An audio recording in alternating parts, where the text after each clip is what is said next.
नमस्कार दोस्तों, मैं हूं आशीष और आप सुन रहे हैं best horror podcast Hindi horror stories. आज की कहानी है संजना हाउस। उम्मीद करता हूं कि आप सब बहुत अच्छे होंगे।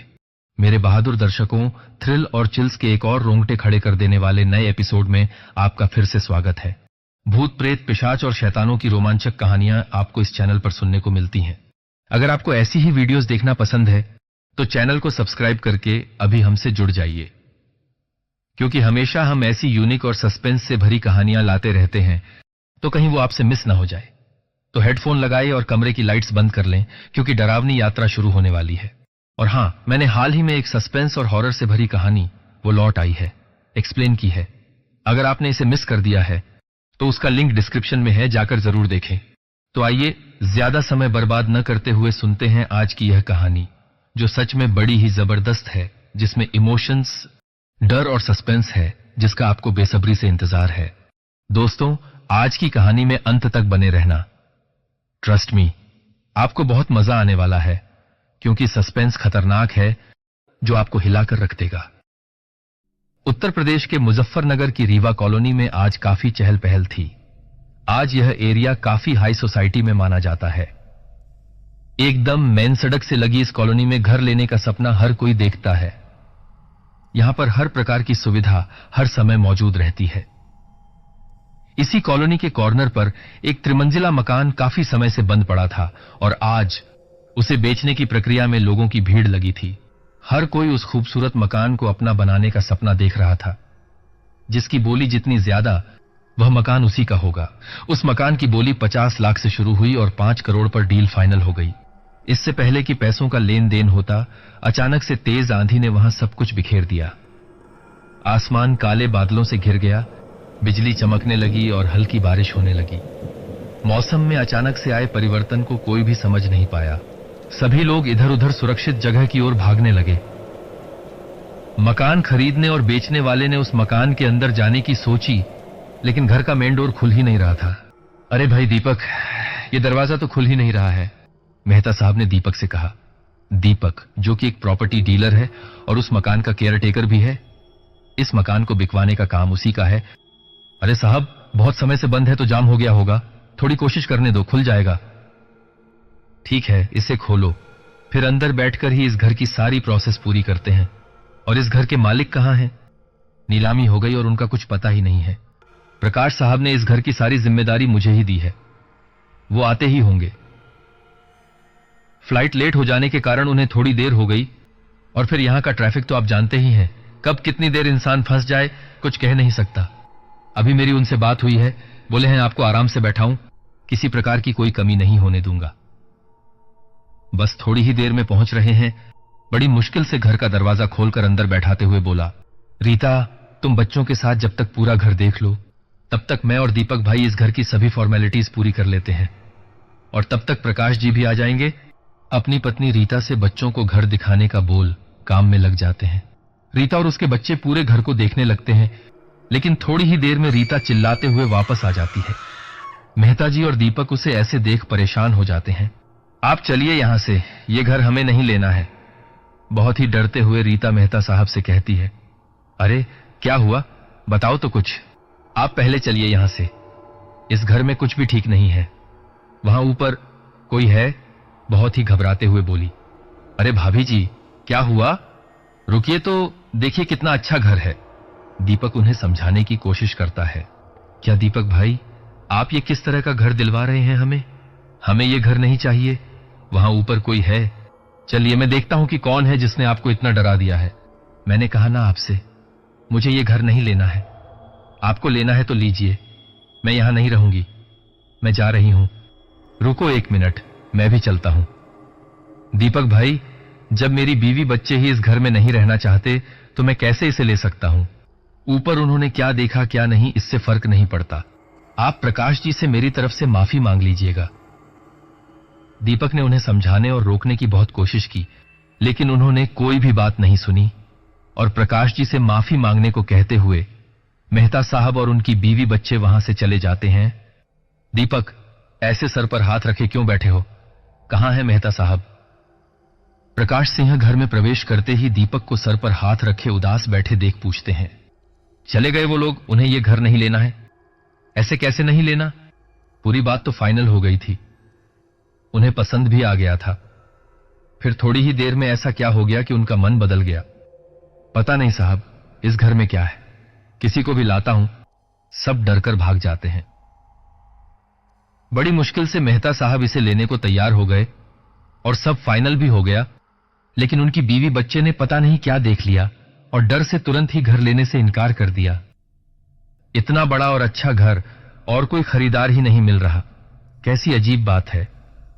दीपक, मैं अब इतनी जल्दी नहीं आ पाऊंगा, तो तुम जब तक इस घर का कोई अच्छा खरीदार नहीं मिलता तब तक के लिए तुम इसे किराए पर उठा दो और केयरटेकर के रूप में इसका किराया तुम अपने पास रखो। इससे घर खाली नहीं पड़ा रहेगा, इसकी साफ सफाई होती रहेगी और घर बिकने में आसानी रहेगी। दीपक से ऐसा कहकर प्रकाश सिंह वहां से चले गए। प्रकाश सिंह का यह पुश्तैनी घर है जिसे उनके माता पिता ने बहुत मेहनत और प्यार से पाई पाई जोड़कर बनवाया था। उनकी मौत के बाद इस घर की देखभाल करने वाला कोई नहीं है और प्रकाश सिंह अपने परिवार के साथ विदेश में शिफ्ट हो चुके हैं। इसलिए वो अब इस घर को बेच देना चाहते हैं, लेकिन पता नहीं किन कारणों से घर बिक ही नहीं पा रहा है। प्रकाश सिंह के घर में किराएदार रखने और उसका किराया खुद रखने की बात से दीपक मन ही मन बहुत खुश हुआ और वह अगले दिन से ही किराएदार खोजने लगा।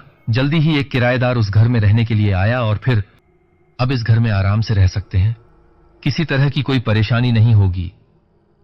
यहां उपस्थित सभी चीजों का आप बिना रोक टोक इस्तेमाल कर सकते हैं। दीपक ने किराएदार से कहा, दीपक भाई, वो सब तो ठीक है, लेकिन इतने बड़े घर में हम अकेले ही रहेंगे क्या? नहीं सुरेश भाई, इतना बड़ा घर है तो किराएदार भी कई रखूंगा। अभी तो रखना शुरू किया है, धीरे धीरे और आ जाएंगे। अभी तक इस घर का मालिक इसमें किराएदार रखना ही नहीं चाहता था। आप आराम से अपने परिवार के साथ रहिए, कोई परेशानी हो तो कॉल कीजिएगा। मैं चलता हूं। दीपक सुरेश को सब समझाते हुए वहां से चला जाता है। दीपक के जाने के बाद सुरेश और उसकी बीवी अपने सामान को व्यवस्थित ढंग से रखने में लग जाते हैं। पूरा दिन कब निकल गया पता ही नहीं चला। आज तो बहुत थकान हो गई, लेकिन चलो, अच्छा घर मिल गया तो तसल्ली हुई। हां, सही कह रही हो, चलो खाना खा के आराम करते हैं, बाकी की सफाई कल कर लेंगे। आप मुंह हाथ धो आइए, मैं खाना लगाती हूं। कहते हुए सुरेश की पत्नी खाना लगाने लगती है और सुरेश बाथरूम में चला जाता है। दोनों मियां बीवी खाना खाकर सो जाते हैं। रात 12 बजे अचानक मीना को हल्की सी ठंड महसूस हुई तो उसने चादर ओढ़ लिया, लेकिन थोड़ी ही देर में उसे फिर से ठंड लगने लगी। जो चादर उसने ओढ़ी थी वह नीचे की तरफ हो गई थी। उसने फिर चादर को उठाकर ओढ़ लिया। अभी उसे नींद आई ही नहीं थी कि उसे लगा जैसे कोई उसका चादर खींच रहा हो। वह चादर को अपनी ओर खींचती और तुरंत ही चादर फिर हट जाता। उसे काफी डर लगने लगा था। डर के कारण उसका पूरा चेहरा पसीने से भीग गया था। सुरेश, उठो ना, कंपकपाती आवाज में उसने सुरेश को जगाया। क्या हुआ मीना, सोने दो ना। प्लीज उठो सुरेश। मीना के घबराते हुए शब्दों से सुरेश उठ गया और उसने लाइट जलाई। अरे मीना, क्या हुआ? तुम तो पूरी पसीने से भीगी हुई हो। सुरेश, यहां कोई है, मुझे लग रहा है। पागल हो क्या? यहां हमारे अलावा कोई नहीं है। जगह बदल गई है और इतने बड़े घर में अकेले हैं, इसलिए तुम्हें ऐसा लग रहा होगा। नहीं सुरेश, तुम समझ नहीं रहे हो। मुझे ऐसा लग रहा है कोई बार बार मेरा चादर खींच रहा था, लेकिन दिखाई नहीं दे रहा। मीना, यह तुम्हारा वहम है। यहां हम दोनों के अलावा कोई नहीं है। अच्छा रुको, मैं देख के आता हूं। मैं भी तुम्हारे साथ चलती हूं। कहते हुए दोनों कमरे के बाहर चारों तरफ देखते हैं, लेकिन उन्हें वहां कोई नहीं दिखता। देखा, यहां कोई भी नहीं है। यह बस तुम्हारा वहम है और कुछ नहीं। अब चलो सो जाओ। कहते हुए सुरेश मीना को लेकर कमरे में आ जाता है और दोनों लेट जाते हैं। अब चुपचाप आंखें बंद करके सो जाओ, मैं तुम्हारे पास ही हूं। मीना आंखें बंद करके लेट जाती है, लेकिन उसकी आंखों में नींद नहीं आ रही थी। अचानक किसी के चलने की आवाज से वह फिर उठकर बैठ जाती है। अब क्या हुआ मीना, क्यों उठकर बैठ गई? सुरेश, तुमने कुछ सुना? क्या सुना? मुझे तो कुछ भी सुनाई नहीं दिया। अरे ध्यान से सुनो, किसी के पायल की आवाज आ रही है। क्या यार मीना, तुम भी? मुझे कोई आवाज नहीं आ रही। अभी आई थी जैसे कोई चल रहा हो और उसके पायल की झंकार बज रही हो। यार तुम भी ना। सुनो बैठकर आवाज, में जा रहा सोने, कल ऑफिस भी जाना है मुझे। थोड़ा गुस्से से कहते हुए सुरेश चादर ओढ़कर लेट जाता है। तभी पायल की आवाज उसके कानों में भी तेजी से गूंजती है और वह एकदम से उठ जाता है और मीना की तरफ देखने लगता है। मीना, अभी मुझे भी पायल की आवाज सुनाई दी।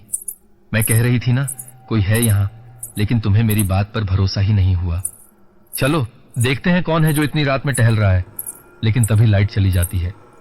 अरे ये लाइट को क्या हो गया, इसे भी अभी ही जाना था। मीना सुरेश का हाथ पकड़ लेती है। मीना डरो मत, मैं हूं ना, मैं टॉर्च लेकर आता हूं, फिर देखता हूं।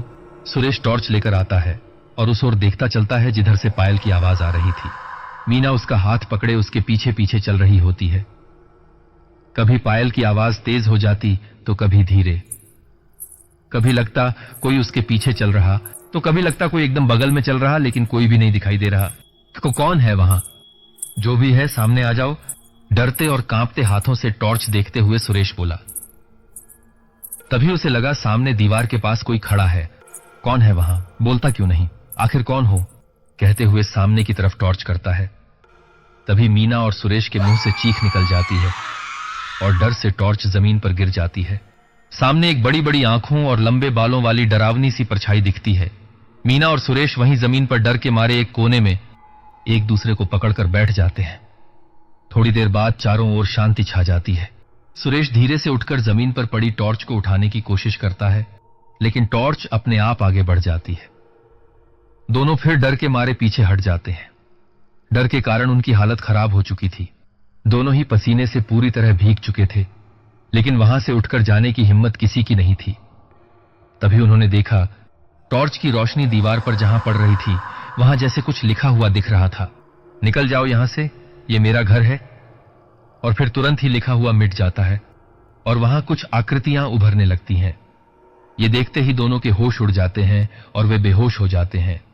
होश में आते ही दोनों देखते हैं कि सुबह हो चुकी है और सब कुछ व्यवस्थित पड़ा है। रात में हुई हर घटना याद आते ही उनका हृदय कांप जाता है और वे तुरंत ही अपना सामान पैक कर दीपक को फोन करके उस घर में न रहने की बात बताते हुए तुरंत ही घर से निकल जाते हैं। इस घटना के बाद कई किराएदार वहां रहने के लिए आए, लेकिन एक रात से ज्यादा वहां कोई नहीं रह सका। जो भी आता उसके साथ वही सब होता और सुबह होते ही वह वहां से चला जाता। उस घर की इतनी अफवाहें फैल गईं कि अब वह घर भूत बंगले के नाम से जाना जाने लगा। उस घर में तो दूर उसके आसपास भी कोई नहीं जाना चाहता था। दूसरी तरफ प्रकाश सिंह भी इस बात को लेकर परेशान थे। अगर इस तरह की अफवाहें फैलती रहीं तो उस घर का बिकना मुश्किल हो जाएगा। इसलिए वह चाहते थे कि लोग उसमें रहें जिससे ये अफवाहें दूर हो सकें। अब जरूरत थी कि कोई ऐसा इंसान मिले जिसे मजबूरी में वहां रहना ही पड़े। और फिर एक दिन दीपक को ऐसा परिवार मिल ही गया जिसके पास कोई ठिकाना नहीं था। और फिर प्रकाश सिंह तो उस घर को बेचना चाह रहे थे, लेकिन उसमें कोई किराएदार तक नहीं रह पा रहा था। उन्हें पता था कि उस घर में भूत और आत्माओं की अफवाहें उड़ रही हैं और ऐसे में अगर वहां कोई नहीं रहा तो उस घर को बेचने में बहुत सी मुश्किलें आ सकती हैं। उन्होंने दीपक से कहा कि किसी भी तरह उस घर में किसी को रखना होगा। अरे दीपक भाई, क्या हुआ? आखिर उस घर में कोई क्यों नहीं रुक पा रहा है? अब क्या बताऊं साहब, जिसे भी उस घर में ले जाता हूं वह एक रात रहने के बाद सुबह डरा हुआ मिलता है। पता नहीं उस घर में ऐसा क्या है कि कोई सुबह होते ही वहां से भाग जाता है। मुझे तो लगने लगा है कि सच में वहां कुछ तो है जो किसी को घर में नहीं रहने देना चाहता। क्या बकवास कर रहे हो दीपक? वह मेरा घर है, वहां कोई भूत कैसे हो सकता है? हो ना हो, ये किसी की चाल है ताकि वह घर न बिक सके। ऐसी अफवाहें उड़ाकर किसी को क्या फायदा होगा? अच्छा साहब, क्या हुआ था उस घर में जो वह इतने सालों से बंद पड़ा है? अरे दीपक भाई, उस घर में मेरे मां पापा रहते थे। वह चाहते थे कि मैं भी वहीं आकर रहूं, लेकिन नौकरी के कारण मैं वहां जा नहीं पाता था और इसी वजह से वह परेशान रहते थे। एक दिन मुझे फोन आया कि उन्होंने फांसी लगाकर आत्महत्या कर ली। आत्महत्या? मतलब कोई परेशानी थी क्या उन्हें?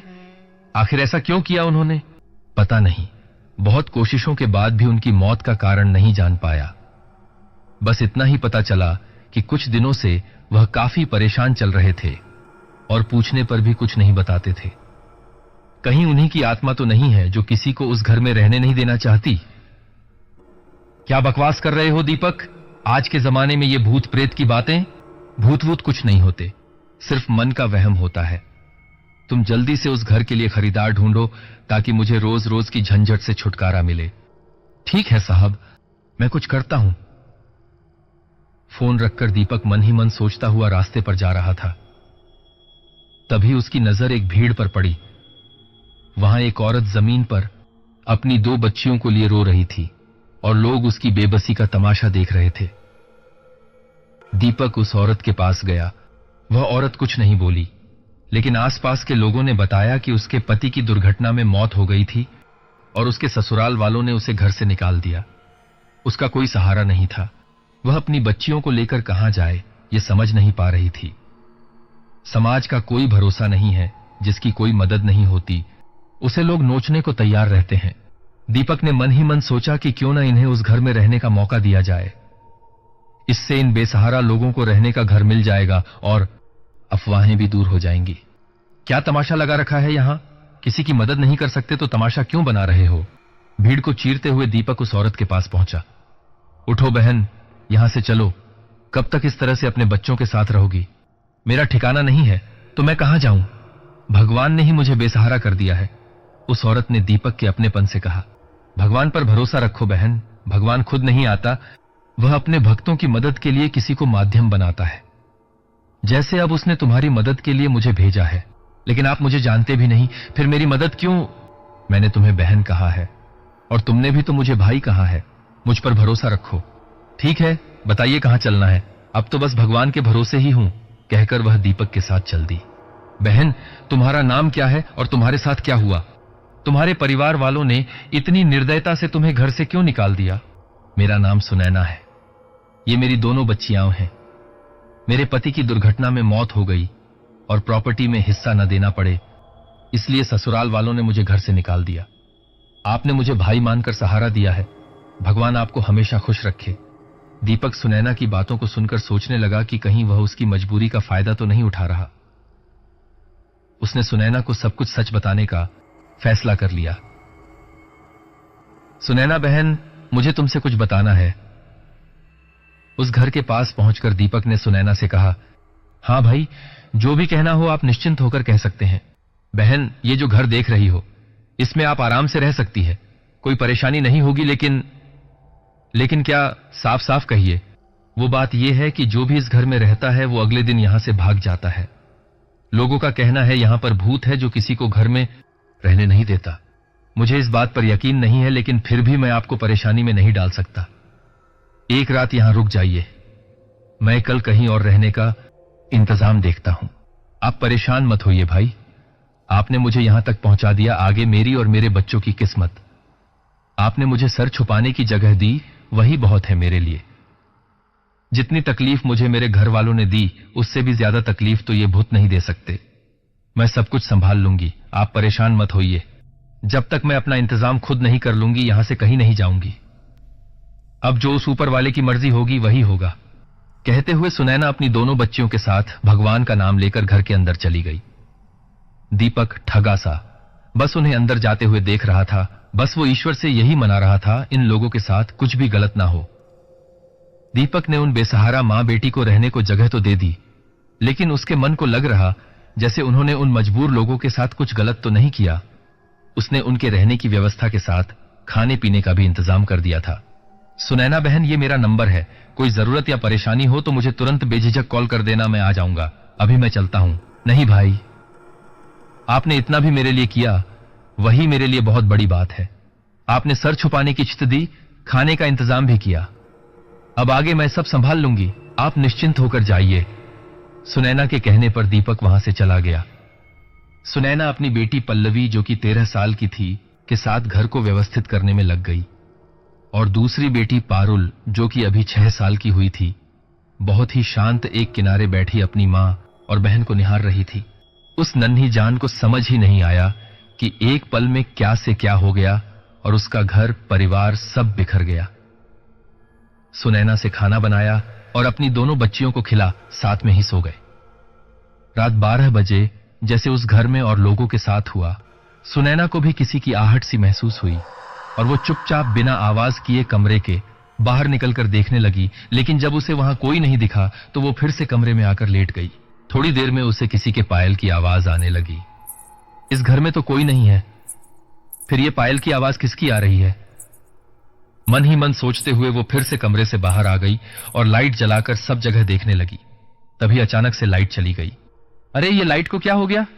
मन ही मन बुदबुदाते हुए वो संभलकर किचन की तरफ गई और मोमबत्ती जलाकर फिर इधर उधर देखने लगी जहां से पायल की आवाज आ रही थी। चलते चलते उसने मेन गेट खोलकर देखा, लेकिन वहां कोई नहीं था।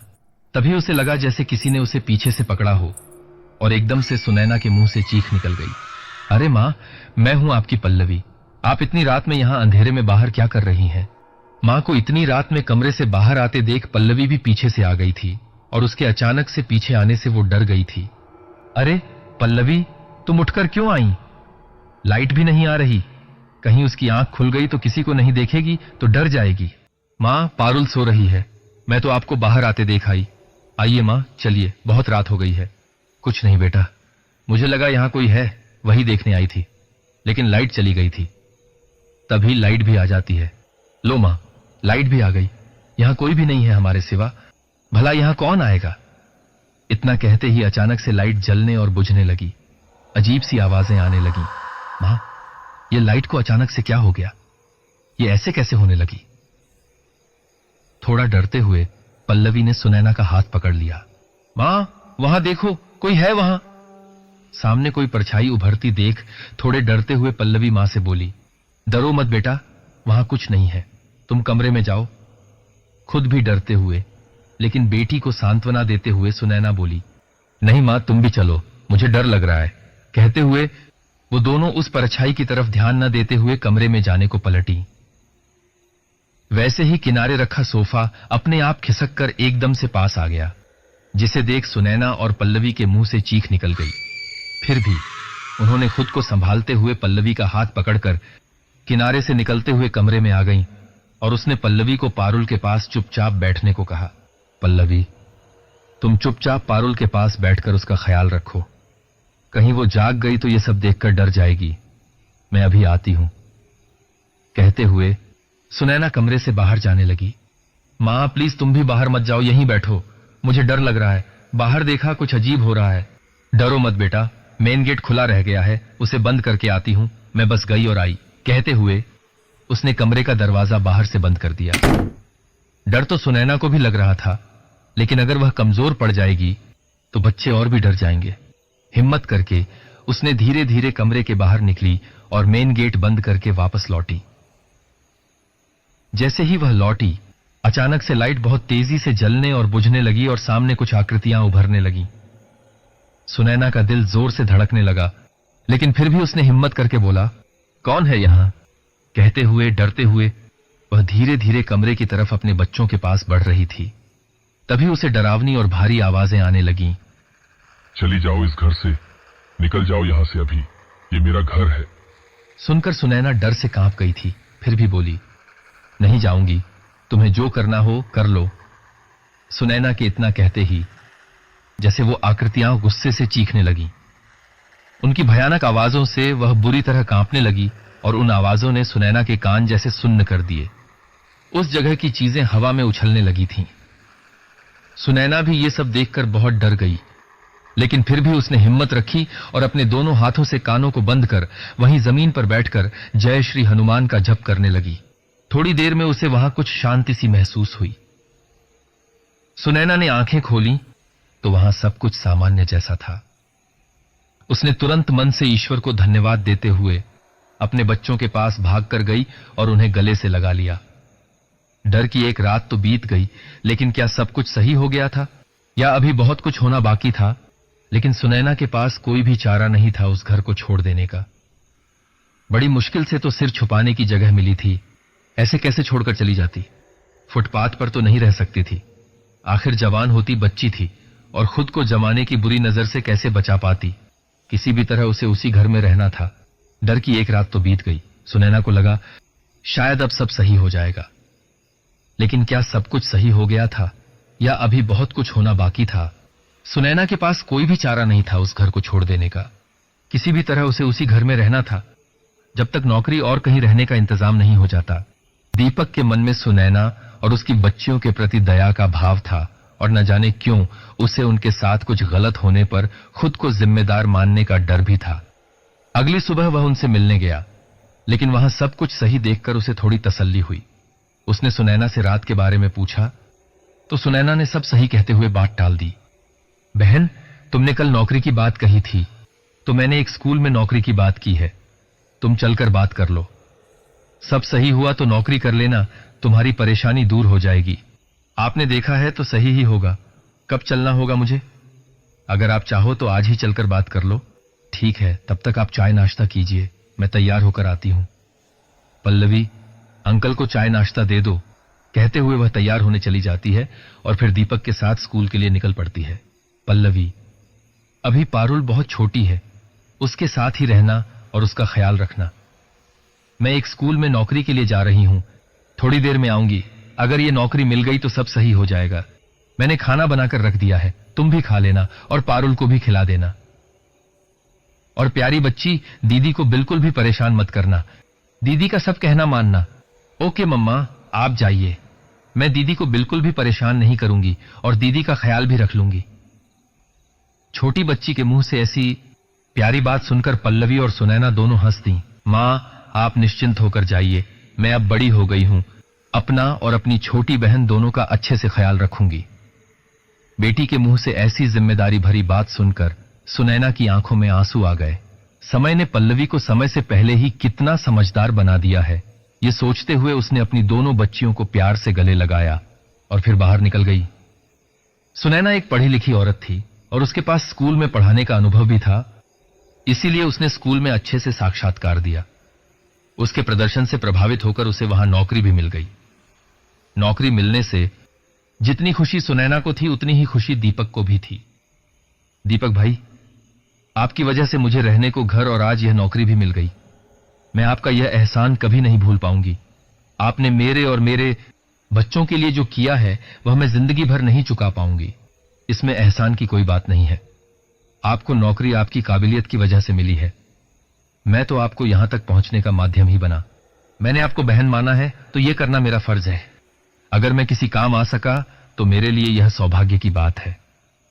अब आप खुश रहिए और अपना और अपने बच्चों का ख्याल रखिए, कहते हुए वह खुशी खुशी घर के लिए निकल पड़ी।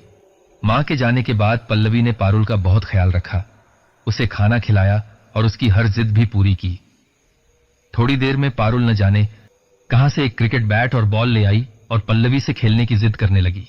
दी, देखो मुझे क्रिकेट बैट और बॉल मिला है, चलो ना खेलते हैं। पारुल, ये बैट कहां से मिला तुझे? दी, दूसरे कमरे में रखा हुआ था। पारुल, मम्मा ने कहा था कि कहीं इधर उधर मत जाना, फिर क्यों गई? अरे दीदी, मैं कहीं नहीं गई, वो सामने दिख रहा था तो ले आई। जहां से लाई हो वहां रख कर आओ, नहीं तो मम्मी को बता दूंगी। दी, पहले खेल लेते हैं फिर रख देंगे पक्का। नहीं, पहले जाकर रखो। दीदी के ऐसा कहने पर पारुल रोने लगती है। पारुल, रो मत, मैं तुम्हें समझा रही हूं। पता नहीं किसका है ये, ऐसे नहीं उठाते। अच्छा ठीक है, चलो खेलते हैं, फिर पक्का रख दोगी ना? प्यार से उसके सिर पर हाथ फेरते हुए पल्लवी उसे समझाती है।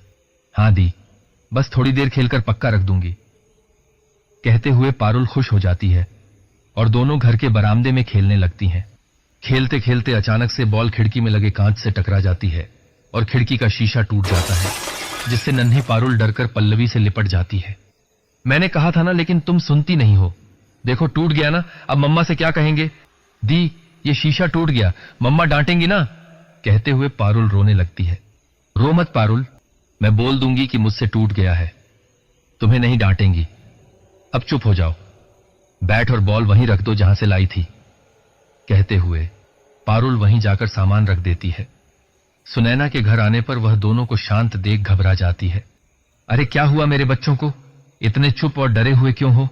इससे पहले कि सुनैना कुछ कहे, पारुल भागकर मम्मी से लिपट जाती है और रोने लगती है। क्या हुआ मेरा बच्चा? दीदी ने कुछ कहा क्या? प्यार से पारुल से पूछती है, लेकिन वह कोई जवाब नहीं देती। पल्लवी, क्या हुआ? पारुल क्यों रो रही है? कुछ बताती नहीं हो, मुझे घबराहट हो रही है। मां, वो क्या वो? साफ साफ बताओ। मां, वो हम दोनों खेल रहे थे और पता नहीं कैसे खिड़की का शीशा टूट गया। तभी से पारुल डरी हुई है और रो रही थी। क्या बेटा, तुम बड़ी हो ना? पारुल तो अभी बच्ची है, ना समझ है। ये दूसरा का घर है, हम यहां किराए पर रह रहे हैं, हमें नुकसान नहीं करना है ना। सुनते ही पारुल और जोर से रोने लगती है। रो मत बेटा, अच्छा दिखाओ कहां पर कांच टूटा है। कहते हुए पल्लवी और पारुल सुनैना को लेकर वहां जाती है जहां खिड़की का शीशा टूटा था। लेकिन वहां पहुंचकर दोनों हैरान हो जाती हैं क्योंकि वहां कोई शीशा टूटा हुआ नहीं होता। क्या बेटा, तुम तो कह रही थी कि यहां शीशा टूटा है, लेकिन यहां तो जरा सी दरार भी नहीं है। मम्मा से मजाक कर रही हो? नहीं मम्मा, सच में टूटा हुआ था। क्यों पारुल, हम दोनों ने देखा था ना? हां मम्मा, सच में टूटा हुआ था। अपने आप सही कैसे हो गया?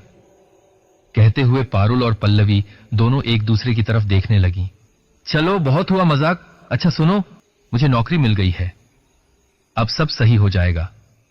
मुझे 10 दिन बाद स्कूल में ज्वाइन करना है। दोनों बच्चे ये बात सुनकर खुश हो जाते हैं और मम्मी के गले लग जाते हैं। अब चलो, मुझे खाना भी बनाना है। कहते हुए वे तीनों वहां से चली जाती हैं। लेकिन पल्लवी बार बार पलटकर उस टूटे हुए शीशे को आश्चर्य से देखती रहती है जो अपने आप न जाने कैसे जुड़ गया था। शाम को जब सुनैना किचन में खाना बना रही होती है, पल्लवी अचानक से चिल्लाने लगती है। आखिर उसने ऐसा क्या देख लिया? नौकरी मिलने से सुनैना आज बहुत खुश थी। आखिर इतने दुख तकलीफ के बाद खुशी की एक किरण उनके नसीब में आई थी। नौकरी मिलने से वह अपना और अपनी बच्चियों का अच्छे से ख्याल रख सकती थी। सुनैना किचन में खुशी खुशी खाना बना रही थी। तभी उसकी बेटी पल्लवी आकर चिल्लाकर सुनैना को वहां से हटने के लिए कहती है।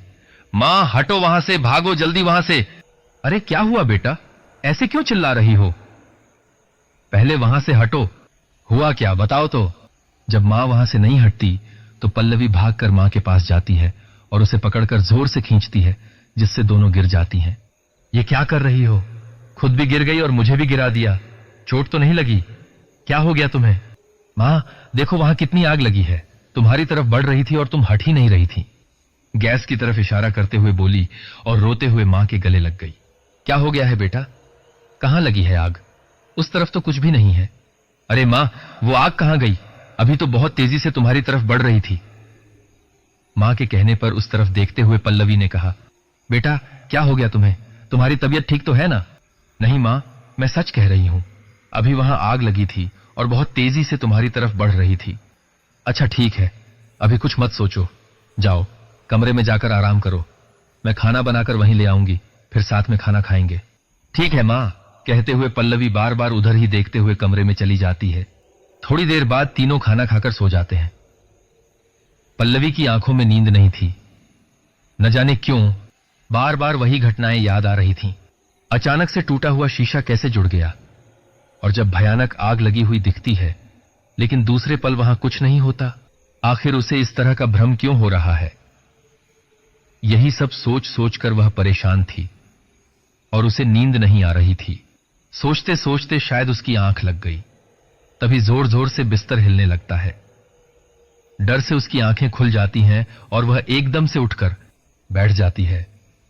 पूरा चेहरा पसीने से तरबतर हो चुका था, लेकिन वहां तो सब सामान्य था। पारुल और मां सो रही थीं, कोई भी बिस्तर नहीं हिल रहा था।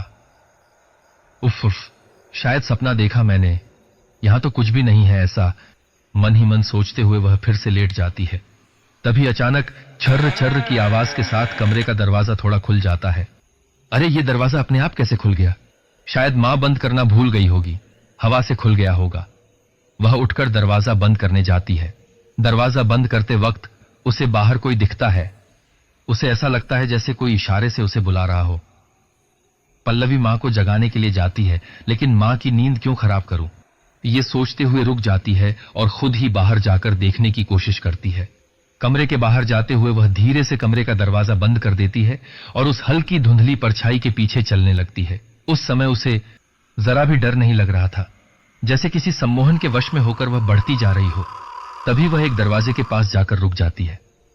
वह दरवाजा खुलता है जिससे सीढ़ियां नीचे की ओर जा रही होती हैं। शायद वह उस घर का बेसमेंट होगा। बेसुध सी पल्लवी उन सीढ़ियों से नीचे की ओर जाने लगती है। जगह जगह मकड़ी के जाले लगे हुए थे, जैसे बरसों से वह खुला ही नहीं था। उन मकड़ी के जालों को चीरते हुए वह एक कमरे नुमा जगह पर पहुंच जाती है। वहां चारों तरफ शीशे ही शीशे लगे होते हैं। वहां आईनों में अजीब डरावने चेहरे देखकर जैसे वह सम्मोहन से बाहर आ जाती है और जोर जोर से चीखने लगती है। वहां से भागते हुए वह कमरे में आ जाती है, लेकिन वह दरवाजा अंदर से बंद हो जाता है। वह मां मां चिल्लाते हुए दरवाजा पीटने लगती है और मां से दरवाजा खोलने को कहती है, लेकिन उसकी आवाज जैसे किसी ने रोक दी हो। उसे ऐसा लग रहा था जैसे किसी ने उसका गला पकड़ लिया हो और चाहकर भी उसके मुंह से कोई आवाज नहीं निकल रही थी। वह बोलने की लगातार कोशिश कर रही थी, लेकिन उसके मुंह से आवाज तक नहीं निकल रही थी। तभी उसे लगा जैसे कोई उसका हाथ पकड़कर उसे घसीटते हुए ले जा रहा है और वह बेबस कुछ भी नहीं कर पा रही। चिल्लाना चाह रही थी, लेकिन मुंह से आवाज नहीं निकल रही थी। वह परछाई उसे घसीटते हुए एक कमरे में ले जाकर छोड़ देती है। तभी उसके कानों में किसी की बहुत तेज चीखने और चिल्लाने की आवाजें आने लगती हैं। उन आवाजों से ऐसा लग रहा था जैसे उसके कान के पर्दे ही फट जाएंगे। पल्लवी डरते हुए अपने दोनों हाथों से कानों को जोर से बंद कर लेती है। थोड़ी देर में सब शांत हो जाता है। तब पल्लवी अपने कानों से हाथ हटाती है और पसीने से सराबोर इधर उधर देखने लगती है। तभी उसे लगा सामने से कोई काला साया उसकी तरफ आ रहा है। वह डरकर चीखते हुए अपनी आंखें हाथों से बंद कर लेती है। वह काला साया उसे जोर से धक्का देता है और वह दरवाजे से टकराते हुए जमीन पर गिर जाती है और बेहोश हो जाती है। कुछ टूटने की आवाज सुनते ही सुनैना की आंख खुल जाती है। वह पल्लवी को न देखकर घबरा जाती है और भागकर बाहर की तरफ जाती है। वहां पल्लवी को बेहोश देखकर सुनैना की जैसे सांसें अटक जाती हैं। वह उसे उठाने की बहुत कोशिश करती है, फिर किसी तरह उसे कमरे में लाकर लिटा देती है। सुनैना पल्लवी को होश में लाने की बहुत कोशिश करती है, लेकिन सब व्यर्थ होता है।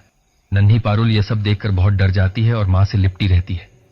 बार बार बस यही पूछती है, मम्मा दी को क्या हो गया?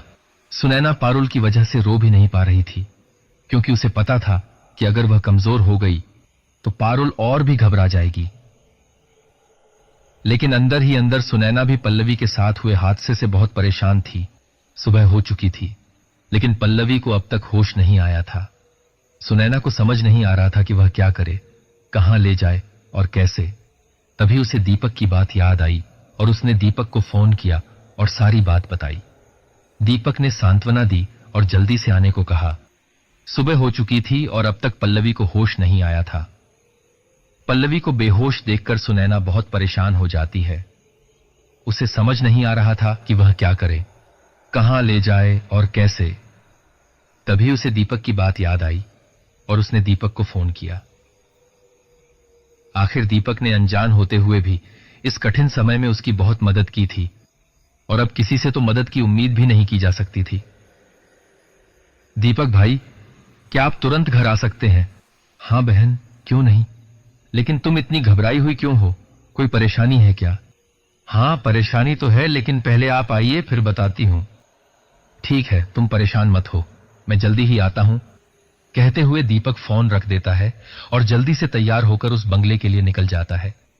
उसे लग रहा था कि शायद उस घर से ही कोई समस्या हो रही होगी जो सभी के साथ हो रही है। जल्दी ही वह बंगले में पहुंच जाता है और पल्लवी को बेहोश पड़ा देखकर पूछता है, बहन पल्लवी को क्या हो गया? कल तो सब एकदम सही था। दीपक ने चिंतित होकर पूछा। पता नहीं भैया, रात में अचानक पल्लवी की चीखने की आवाज और कुछ गिरने की आवाज आई तो नींद खुल गई। देखा तो पल्लवी कमरे में नहीं थी। मैं भागते हुए बाहर गई तो देखा पल्लवी बेहोश पड़ी थी। किसी तरह मैंने उसे उठाकर लाया और बिस्तर पर लिटा दिया, लेकिन अभी तक उसे होश नहीं आया। इसे देखकर मेरी पारुल भी घबरा गई है। कहते हुए सुनैना उदास हो गई। आप परेशान मत हो बहन, मैं अभी डॉक्टर को लेकर आता हूं। कहते हुए दीपक जाने लगता है, लेकिन पल्लवी को आंखें खोलते देख रुक जाता है। पल्लवी, मेरी बच्ची, क्या हुआ था? ऐसे बेहोश कैसे हो गई? आखिर क्या हुआ? मां प्यार से पल्लवी के पास बैठते हुए पूछती है, लेकिन पल्लवी कुछ नहीं बोलती। वह चुपचाप बैठी रहती है। बेटा बताओ तो सही, क्या हुआ? कुछ तो बोलो। पता है मैं कितना घबरा गई थी। सुनैना फिर से उसके सिर पर हाथ फेरते हुए कहती है। तो पल्लवी झटके से उसका हाथ हटा देती है और उठकर वहां से जाने लगती है। क्या हुआ बेटा, कहां जा रही हो बिना कुछ बोले? लेकिन वह सब कुछ अनसुना करते हुए बाथरूम में चली जाती है और दरवाजा अंदर से बंद कर लेती है। पल्लवी का ऐसा व्यवहार देखकर सुनैना घबरा जाती है और रोने लगती है। तभी दीपक उसे समझाता है, बहन रो मत, सब ठीक हो जाएगा, हम उसे अच्छे डॉक्टर को दिखा देंगे। भाई देखो ना, पल्लवी कैसा बर्ताव कर रही है, कुछ जवाब भी नहीं दे रही। मेरी पल्लवी ऐसी नहीं है, उसे कुछ ना कुछ तो जरूर हुआ है। कहते हुए वह बार बार बाथरूम का दरवाजा खोलने के लिए कहती है। थोड़ी देर में बाथरूम का दरवाजा खुलता है और पल्लवी फिर से आकर अपने बिस्तर पर लेट जाती है। उसकी ऐसी हालत देखकर सुनैना और दीपक दोनों ही परेशान हो जाते हैं। उन्हें समझ नहीं आ रहा था कि पल्लवी के साथ क्या हुआ है और वह ऐसा बर्ताव क्यों कर रही है। कोई भी उससे कुछ पूछता, लेकिन वह कोई जवाब नहीं देती, बस चुपचाप अपने में रहती। हताश होकर दीपक और सुनैना भी वहीं पास में बैठ जाते हैं। नन्ही पारुल भी यह सब देखकर डरी और सहमी एक किनारे बैठी चुपके चुपके देख रही थी। तभी पल्लवी की नजर उस पर पड़ी। पारुल को देखकर पल्लवी की आंखों में जैसे एक चमक सी आ गई। वह बिस्तर से उतरकर पारुल के पास जाकर जमीन पर बैठ जाती है और प्यार भरी नजरों से उसे देखने लगती है। सुनैना और दीपक यह देखकर हैरान हो जाते हैं, लेकिन कुछ नहीं बोलते। वे सोचते हैं कि शायद पल्लवी पारुल से ही बात करे, लेकिन करे तो सही, मेरी परी मेरे साथ खेलेगी। बड़े प्यार से पल्लवी पारुल का हाथ अपने हाथ में लेकर कहती है। पल्लवी के इस अनोखे बर्ताव से पारुल अभी भी डरी हुई थी और कुछ भी बोल नहीं रही थी। घबराई पारुल एक बार पल्लवी की तरफ देखती और फिर दूसरे पल सुनैना की तरफ। आज पल्लवी का बर्ताव कुछ अजीब था। उसने पारुल को परी कहा, जबकि वह उसे कभी भी इस नाम से नहीं बुलाती थी। चलो परी, हम दोनों खेलते हैं। फिर से पल्लवी के कहने पर जब पारुल सुनैना की तरफ देखती है तो सुनैना के हां में इशारा करने पर पारुल खेलने के लिए हामी भर देती है। पारुल जाओ, तुम दीदी के साथ खेलो, मैं तुम लोगों के लिए नाश्ता बनाती हूं। सुनैना को पल्लवी का बर्ताव अजीब लग रहा था, लेकिन फिर भी उसने उसे पारुल के साथ खेलने को कहा। शायद इससे पल्लवी कुछ अच्छा महसूस करे और कुछ बताए। पल्लवी पारुल को लेकर दूसरी मंजिल पर बने कमरे में ले जाने लगती है तो सुनैना उसे टोकती है। पल्लवी, वहां कहां पारुल को ले जा रही हो, यहीं खेलो ना, वहां ऊपर मत जाओ। मां, दीदी कह रही है कि वहां पर बहुत खिलौने रखे हैं, हम उन्हीं से खेलने जा रहे हैं। पारुल सुनैना से कहती है। बेटा तुम्हें कैसे पता, हम तो घर के सिर्फ नीचे वाले हिस्से में रहते हैं, वहां किसी और का सामान होगा। किसी का सामान छूना अच्छा नहीं होता, वो मेरा सामान है, किसी और का नहीं। सुनैना के मना करने पर पल्लवी अचानक मुड़ी और भारी सी आवाज में बोली। उसकी आवाज और चेहरा देखकर सुनैना घबरा गई। वह फिर से उन्हें रोकना चाहती थी, लेकिन दीपक उसे रोकने से मना कर देता है। भैया, आपने मना क्यों किया? पता नहीं ऊपर क्या है और वह कहां ले जा रही है। आप भी देख रहे हैं ना उसका अजीब बर्ताव, सुनैना ने चिंतित होकर कहा। नहीं बहन, मुझे लग रहा है कि इसके पीछे कोई वजह है। अब आप लोगों का इस घर में रहना ठीक नहीं है। मुझे भी लग रहा है कि इस घर में कुछ तो ऐसा है जिसकी वजह से पल्लवी की ऐसी हालत हुई है। मैं जाकर आप लोगों के लिए कहीं और जगह का इंतजाम करता हूं। मैं भी यही कहना चाहती थी। मैं खुद तो तकलीफ सह सकती हूं, लेकिन अपनी बच्चियों को तकलीफ में नहीं देख सकती। जब तक मैं नहीं आता, तुम पल्लवी पर नजर रखना, उसे एक पल के लिए भी अकेले मत छोड़ना। कहते हुए दीपक चला जाता है और सुनैना पल्लवी के पीछे पीछे जाती है। वहां पहुंचकर जो देखती है, उसे देखकर वह हैरान हो जाती है। पूरा कमरा खिलौनों से भरा हुआ था और पल्लवी पारुल को उन खिलौनों से वैसे ही खिला रही थी जैसे कोई मां अपने छोटे बच्चे को खिलाती है। थोड़ी ही देर में जब पारुल थकने लगती है तो पल्लवी उसे अपनी गोद में सुला लेती है और लोरी सुनाने लगती है। यह सब देखकर सुनैना बहुत ही हैरान हो जाती है, क्योंकि पल्लवी को तो यह सब आता ही नहीं था। पारुल सो गई है, लाओ मैं इसे नीचे जाकर सुला देती हूं। सुनैना के इतना कहते ही पल्लवी बहुत ही गुस्से वाली नजरों से उसकी तरफ घूरती है। उसकी आंखें एकदम से लाल हो जाती हैं और उनमें किसी को खा जाने वाला गुस्सा नजर आने लगता है, जिसे देखकर सुनैना के पैरों तले जैसे जमीन खिसक जाती है। जबरदस्ती पारुल को उठाने की कोशिश करने पर पल्लवी उसे अपनी तरफ खींचती है और सुनैना को जोर से धक्का देकर कमरे के बाहर फेंक देती है। दरवाजा अंदर से बंद हो जाता है। सुनैना बाहर से दरवाजा पीटते हुए बार बार खोलने के लिए कहती है। तभी दीपक आ जाता है और उसे देखते ही सुनैना दौड़कर उसके पास जाती है। भैया, पता नहीं हमारे बच्चों के साथ क्या हो गया है। वो मेरी पल्लवी नहीं है। और फिर वह दीपक को थोड़ी देर पहले हुई घटना के बारे में बताती है। बहन, तुम परेशान मत हो, अब सब ठीक हो जाएगा। मैंने तुम्हारे लिए दूसरी जगह देख ली है, अब तुम वहां चलकर रहो। कैसे सही होगा? आपने देखा ना मेरी पल्लवी के साथ क्या हो रहा है। बहन, मैं अभी एक बाबा से मिलकर आया हूं और उन्हें सारी बात बताई। उन्होंने बताया कि इस घर में कई अतृप्त आत्माएं हैं। बिना उन आत्माओं को तृप्त किए इस घर में कोई नहीं रह सकता। जिसने भी यहां रहने की कोशिश की वे आत्माएं उसे जिंदा नहीं छोड़ेंगी। लेकिन कैसे चले? पल्लवी और पारुल दोनों ही उस कमरे में हैं और दरवाजे को अंदर से बंद कर लिया है। मैंने बाबा को सब बताया था तो उन्होंने ये एक नींबू दिया है। इसमें नकारात्मक ऊर्जा को सोखने की शक्ति है। इसे लेकर उस कमरे में जाओ।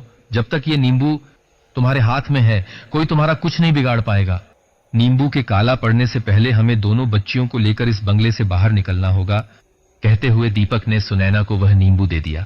सुनैना और दीपक नींबू लेकर उसी कमरे में जाते हैं जहां पल्लवी और पारुल हैं। दीपक पारुल को गोद में उठाकर बाहर की तरफ बढ़ता है और सुनैना पल्लवी का हाथ पकड़कर उसे बाहर की ओर खींचती है। ऐसा लग रहा था जैसे पल्लवी अपने होश में नहीं है। दीपक पारुल को लेकर घर के बाहर निकल जाता है और सुनैना को जल्दी से पल्लवी को बाहर लाने को कहता है। जैसे ही सुनैना पल्लवी को लेकर घर की चौखट पर कदम रखती है उसे ऐसा लगा जैसे उसके पैर वहीं जम गए हों। वह पल्लवी को खींचने की बहुत कोशिश करती है लेकिन सब व्यर्थ था।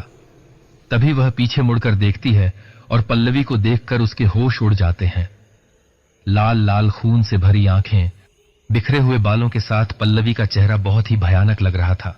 पल्लवी ने बहुत ही भयानक और मोटी आवाज में दहाड़ते हुए कहा, ये मेरा घर है, मैं इसे छोड़कर कहीं नहीं जाऊंगी। और फिर वह सुनैना का हाथ छुड़ाकर हंसते हुए अंदर की तरफ भाग जाती है। तभी सुनैना की नजर अपने हाथ में पकड़े नींबू पर पड़ती है जो पूरा काला हो चुका था। सुनैना बहुत ही घबरा जाती है। वह किसी भी कीमत पर पल्लवी को वहां से ले जाना चाहती थी, इसलिए वह फिर से घर के अंदर चली जाती है। पल्लवी हंसते हुए इधर उधर भाग रही थी और सुनैना बस उसे देख रही थी। वह कुछ भी नहीं कर पा रही थी। पल्लवी को छोड़कर तो वह इस घर से नहीं जा सकती थी, इसलिए वापस उसी घर में आ जाती है। सुनैना और दीपक पल्लवी और पारुल को उस घर से लाने की बहुत कोशिश करते हैं, लेकिन वे सिर्फ पारुल को ही घर के बाहर लाने में कामयाब हो पाते हैं। सुनैना जैसे ही पल्लवी को घर की चौखट पार कर बाहर लाने की कोशिश करती है, वह बाहर नहीं जा पाती। उसका चेहरा और आंखें सब कुछ बदलकर बहुत ही डरावना हो चुका होता है। पल्लवी सुनैना का हाथ जोर से झटकते हुए भयानक आवाज में कहती है, ये घर मेरा है, मैं कहीं नहीं जाऊंगी। और घर के अंदर भाग जाती है। क्या हुआ बहन? पल्लवी कहां है? उसे लेकर जल्दी से बाहर आओ, हमें तुरंत यहां से निकलना होगा। सुनैना को अकेले देख दीपक बोला, हम यहां से कहीं नहीं जा सकते। पल्लवी को किसी ने अपने वश में कर लिया है, वो उसे घर के बाहर नहीं जाने देगा। पता नहीं मेरी बच्ची ने किसी का क्या बिगाड़ा है जो उसे इतनी तकलीफ हो रही है। आप मेरी पारुल का ख्याल रखिएगा, मैं अंदर जाकर पल्लवी को लाने की कोशिश करती हूं। नहीं मां, मैं भी चलूंगी। बहन, वो नींबू का क्या हुआ? ये पूरा काला हो गया है, नींबू दिखाते हुए सुनैना बोली। बहन, अब तुम पल्लवी को बाहर नहीं ला सकती। बाबा ने बताया था कि अगर नींबू काला पड़ गया तो फिर उस घर से आना नामुमकिन है। उस घर में रहने वाली आत्माओं की ताकत का कोई मुकाबला नहीं कर सकता। फिर अब मैं क्या करूं? अपनी पल्लवी को ऐसे तकलीफ में नहीं छोड़ सकती। मुझे कुछ भी करना पड़े, करूंगी अपनी पल्लवी के लिए। बहन, परेशान मत हो, तुम्हारे ऊपर ये सारी मुसीबत मेरी वजह से आई है। मैं भी तुम्हारे साथ चलूंगा। भैया, ऐसा कीजिए, मैं अंदर जाकर देखती हूं और आप उन्हीं बाबा जी के पास जाकर इस समस्या का कोई उपाय पूछिए। शायद कोई रास्ता मिल जाए जिससे पल्लवी ठीक हो जाए। तुम सही कह रही हो, मैं अभी बाबा जी के पास जाता हूं और उन्हें सब बताता हूं। हो सके तो उन्हें लाने की कोशिश करता हूं। कहते हुए दीपक पारुल को सुनैना को सौंप कर चला जाता है। सुनैना पारुल को साथ लेकर घर के अंदर जाती है और पल्लवी पल्लवी कहते हुए उसे ढूंढने लगती है। नन्ही पारुल डरी सहमी अपनी मां की उंगली पकड़े धीरे धीरे उसके पीछे पीछे चल रही है। मम्मा मम्मा। क्या हुआ बेटा? डरो मत, मां है ना, कुछ नहीं होने देगी। सुनैना ने पारुल को सांत्वना दी। मम्मा पारुल ने बहुत धीमी आवाज में डरते हुए किचन की ओर देखने का इशारा किया। सुनैना किचन की ओर पल्लवी को देखते हुए उसकी तरफ बढ़ती है। थोड़ा आगे बढ़ने पर वह चौंक जाती है। पल्लवी जानवरों की तरह दोनों हाथों से खाना खा रही थी। उसे ऐसे देखकर सुनैना जोर से चिल्लाती है, पल्लवी! सुनैना की आवाज सुनकर पल्लवी पीछे मुड़कर देखती है और फिर वहां से भाग जाती है। पल्लवी, मेरी बच्ची, तुम्हें क्या हो गया है? उदास और दुखी मन से वह उसे खोजने लगती है। फिर वह पल्लवी को सोफे पर बैठा देखती है। सुनैना बिना कुछ बोले उसके पास जाकर हाथ जोड़कर जमीन पर बैठ जाती है। मुझे नहीं पता आप कौन हैं, लेकिन प्लीज मेरी बच्ची को छोड़ दीजिए। मैं आपके आगे हाथ जोड़ती हूं। मेरी बेटी ने आपका क्या बिगाड़ा है? कहते हुए सुनैना पल्लवी के सामने रोने लगती है और बहुत गिड़गिड़ाती है। मैंने कहा था ना, मेरे घर से निकल जाओ, लेकिन तुम नहीं गई। पल्लवी ने भारी आवाज में कहा, मैं तुरंत आपका घर छोड़कर चली जाऊंगी, बस मेरी बच्ची को छोड़ दीजिए। तो जाओ ना, लेकिन अब मुझे इस शरीर में अच्छा लगने लगा है, इसलिए अब मैं इसी में रहूंगी। प्लीज ऐसा मत कहिए। आप जो कहेंगी मैं करूंगी, लेकिन मेरी बच्ची को छोड़ दीजिए। अब ये तुम्हारी बेटी नहीं है, मैं हूं और इसे नहीं छोड़ूंगी। भयानक आवाज सुनकर छोटी पारुल और भी घबरा जाती है और मां के पीछे छिपकर चुपके से देखती है। तभी पल्लवी की नजर उस पर पड़ जाती है और अचानक उसके चेहरे के भाव बदल जाते हैं। वह प्यारी सी हल्की मुस्कान के साथ पारुल के पास जाती है, लेकिन सुनैना उसे अपने आंचल में छिपा लेती है। यह देखकर पल्लवी गुस्से में चीखने लगती है। अच्छा, ठीक है, मैं तुम्हारी बेटी को छोड़ दूंगी।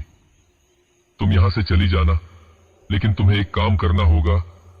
पल्लवी उल्टा पीछे की ओर चलते हुए कहती है, हां बताओ क्या करना होगा? मैं कुछ भी करने को तैयार हूं, बस मेरी बच्ची को छोड़ दो। सोच लो, कर पाओगी? हां, जरूर करूंगी। ठीक है, फिर मुझे पारुल को दे दो, मैं उसका बहुत ख्याल रखूंगी। मुझे उसके साथ खेलना है। ये क्या कह रही हो?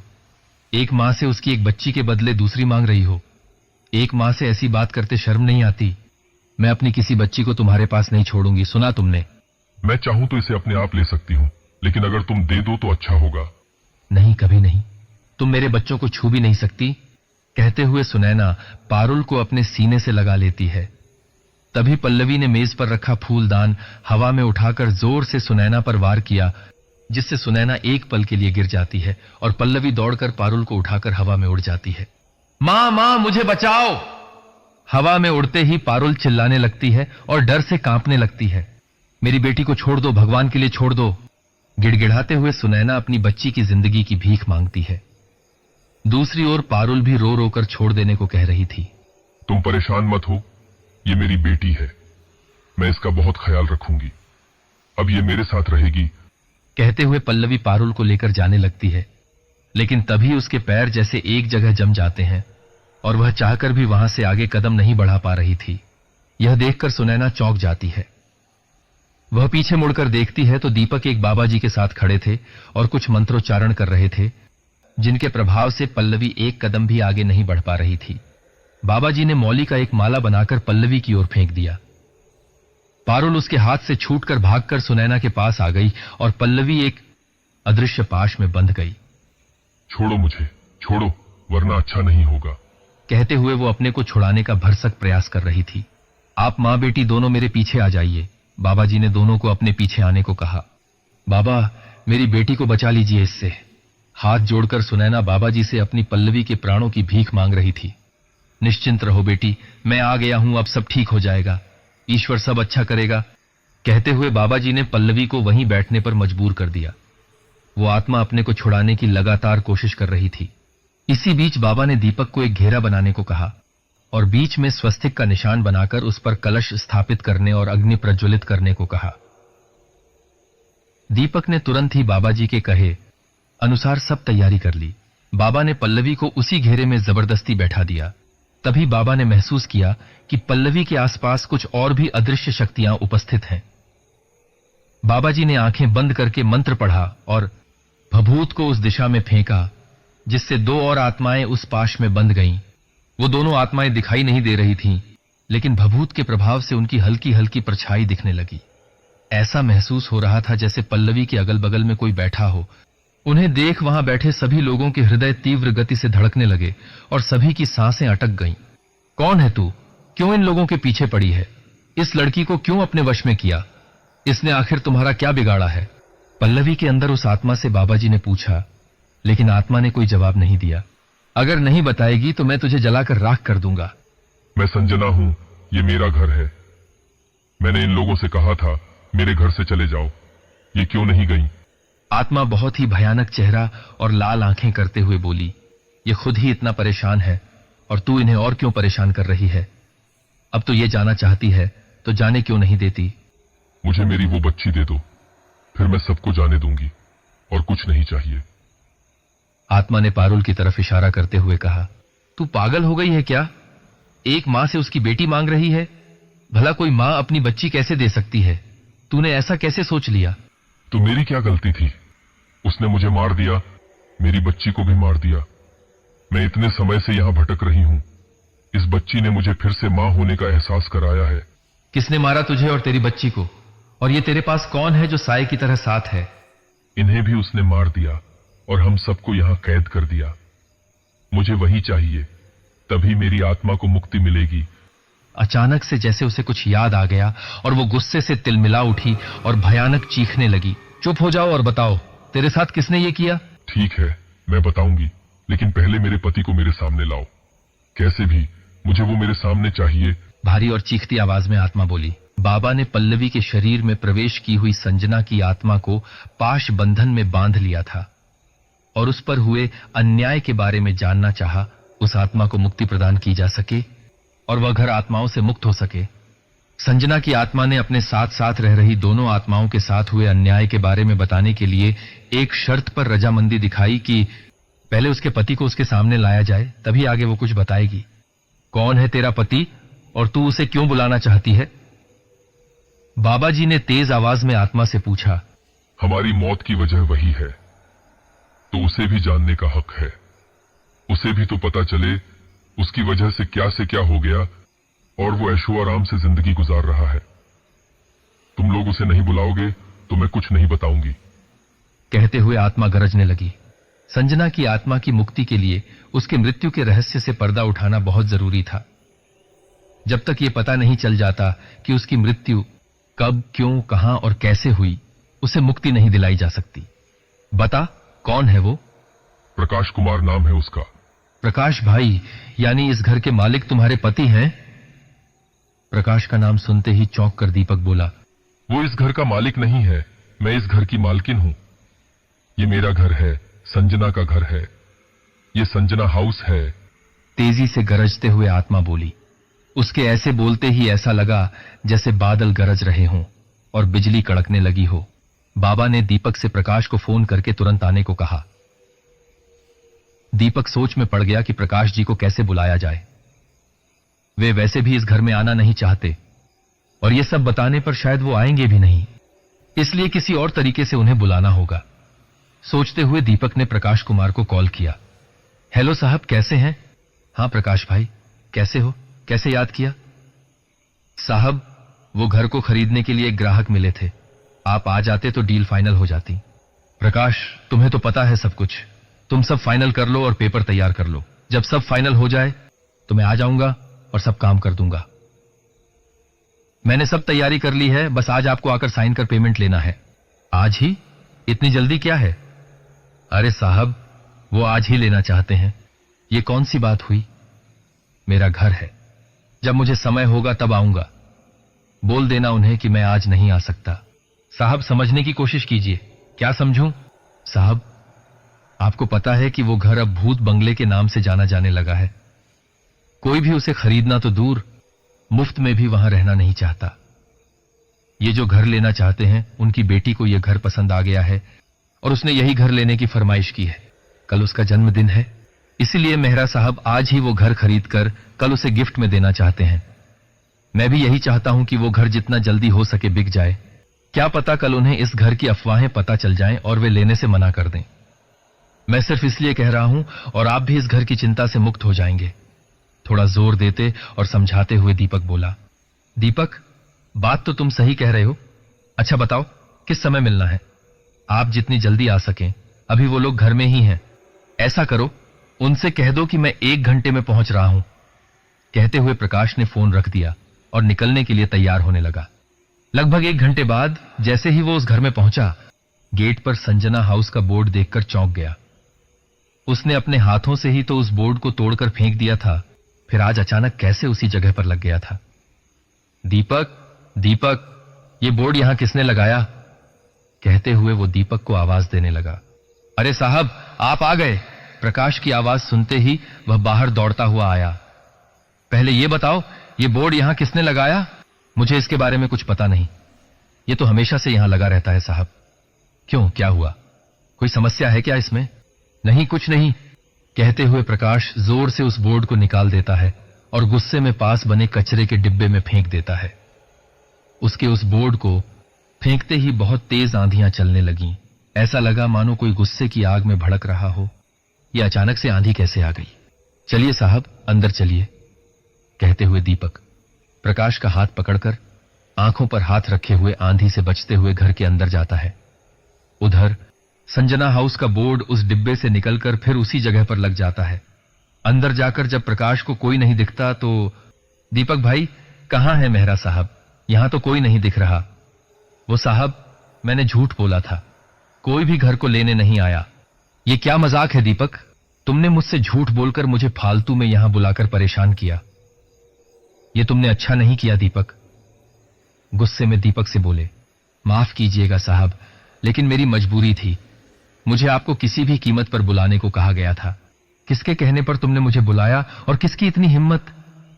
वो साहब, वो क्या वो लगा रखा है? साफ साफ बता, वैसे भी मैं बहुत गुस्से में हूं। साहब, आपको पता है इस घर में कोई भी एक रात से ज्यादा नहीं रुक पाता। पहली बार एक किराएदार को रखा तो उनके साथ कुछ अजीब घटनाएं होने लगीं और फिर एक दिन उनकी बड़ी बेटी को एक आत्मा ने अपने वश में कर लिया। उस आत्मा ने ही आपको बुलाने को कहा था। तुम्हारा दिमाग खराब हो गया है क्या दीपक?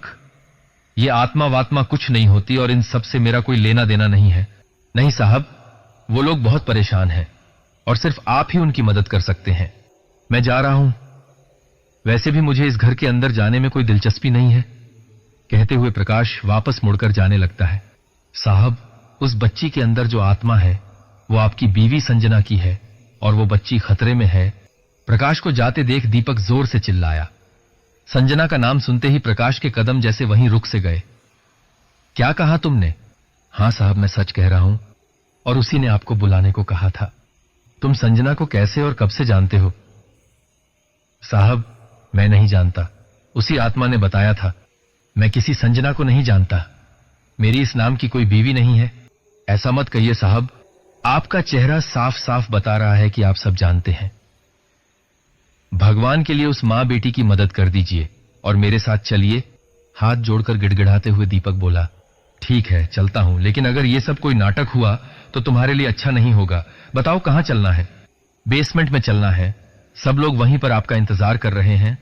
कहते हुए दोनों बेसमेंट की तरफ चल देते हैं। जैसे ही प्रकाश बेसमेंट में पहुंचता है, पल्लवी के अंदर प्रवेश संजना की आत्मा मेरा पति आ गया कहते हुए बहुत खुश हो जाती है। क्या बाबा, आप इन सब लोगों को भूत बताकर बेवकूफ बना रहे हो? मैं सब जानता हूं। ऐसे बाबाओं को लोग डराकर पैसा वसूलते हैं, बस और कुछ नहीं। बाबा जी को देखकर प्रकाश गुस्से से आग बबूला हो जाता है और कहते हुए वहां रखी सभी चीजें उठाकर फेंक देता है और उन्हें घर से निकल जाने को कहता है।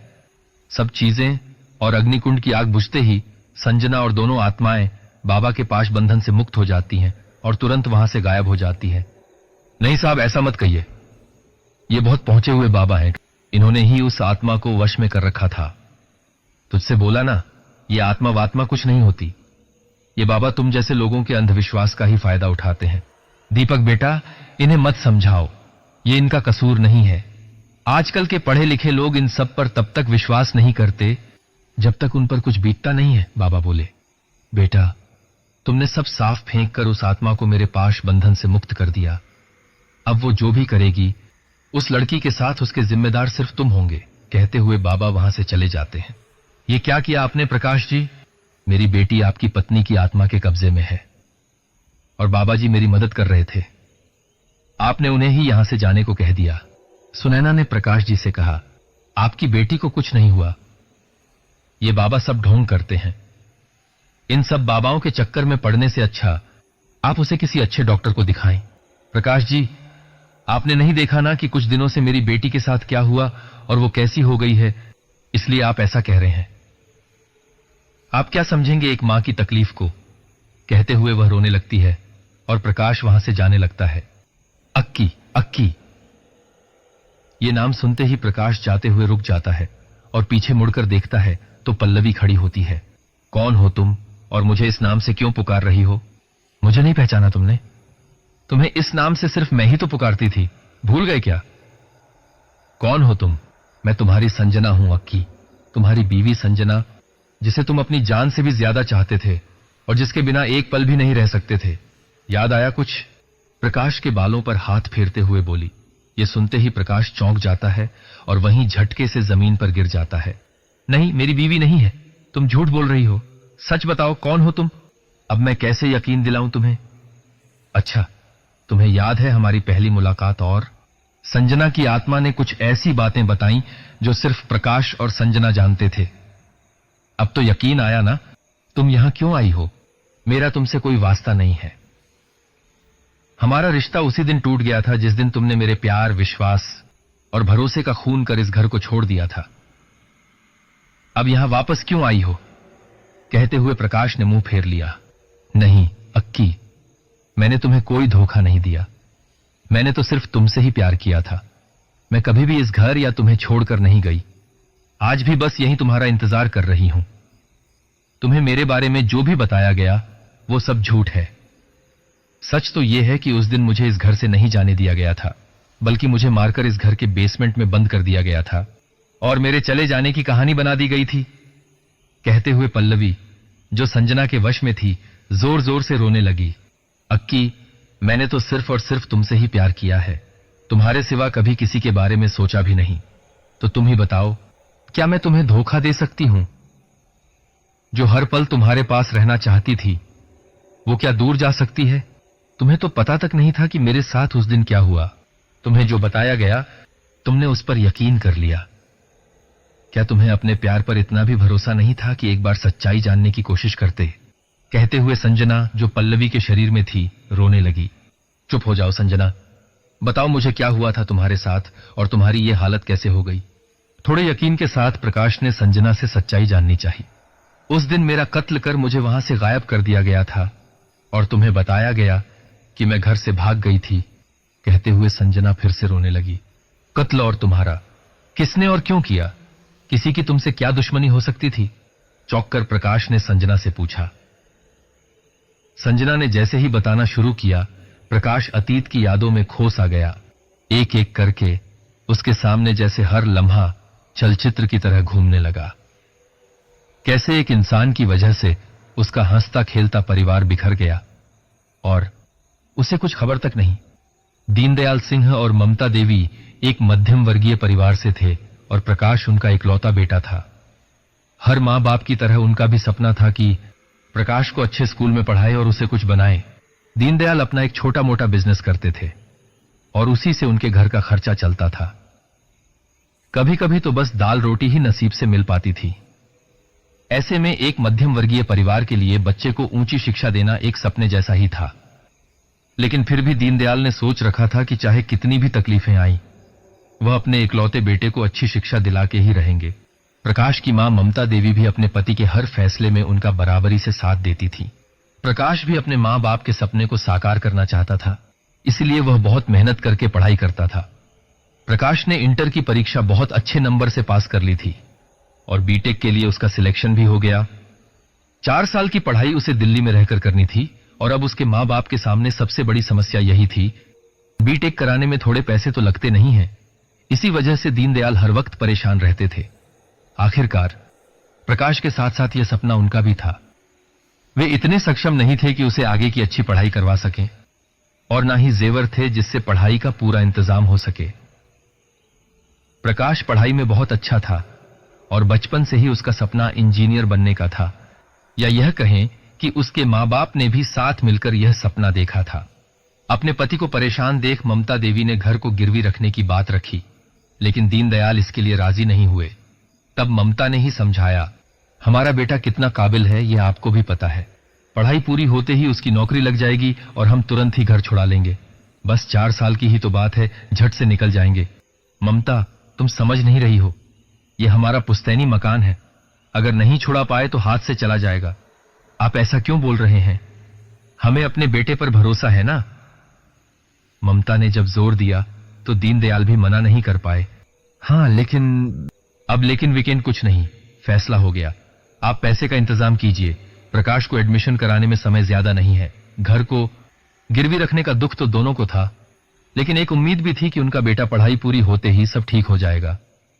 दीनदयाल ने घर को गिरवी रख दिया और पैसे का इंतजाम कर प्रकाश को दिल्ली पढ़ने के लिए भेज दिया। प्रकाश भी हर परिस्थिति को समझता था और अपने मां पिता के तकलीफ और कर्ज के बारे में सब कुछ जानता था। उसे पता था कि मां पिता ने कितनी परेशानियों से पैसे का इंतजाम कर उसे यहां पढ़ने के लिए भेजा था, इसलिए वह पढ़ाई में कोई भी कमी नहीं रखता था और पूरा मन लगाकर पढ़ाई करता था। इधर दीनदयाल के बिजनेस में लगातार घाटा होता जा रहा था। दिन बहुत ही मुश्किलों से गुजर रहे थे, लेकिन प्रकाश की पढ़ाई में कोई व्यवधान न आए, इसलिए उसे कभी भी कोई समस्या नहीं बताई गई।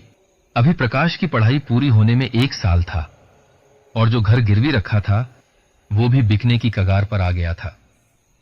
एक दिन आखिर बिक ही गया और दोनों लोग बड़ी मुश्किल से एक किराए के घर में रहने लगे, लेकिन उन्होंने प्रकाश को कुछ नहीं बताया। एक दिन वे दोनों भगवान की प्रार्थना करने मंदिर गए और तभी मंदिर में दर्शन कर लौटते वक्त उन्हें एक लड़की बहुत ही बदहाल हालत में मिली, जिसे कुछ मनचले लड़के छेड़ रहे थे।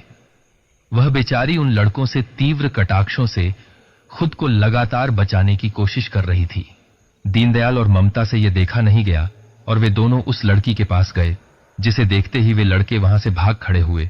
क्या हुआ बेटी, तुम यहां ऐसे क्यों खड़ी हो? घर जाओ, शाम के वक्त ऐसे सड़कों पर टहलना ठीक नहीं है। ये सब गुंडे मवाली केवल परेशान करना जानते हैं। दीनदयाल ने उसे समझाया तो वह रोने लगी। अरे बेटी, क्यों रो रही हो? ये तो तुम्हारे पिता जैसे हैं और तुम्हारे भले के लिए कह रहे हैं। ममता देवी ने उसके हाथ पर सर फेरते हुए प्यार से कहा। आंटी जी, मैं कहां जाऊं? मेरा कोई घर है ही नहीं। मैं बहुत ही बदनसीब हूं।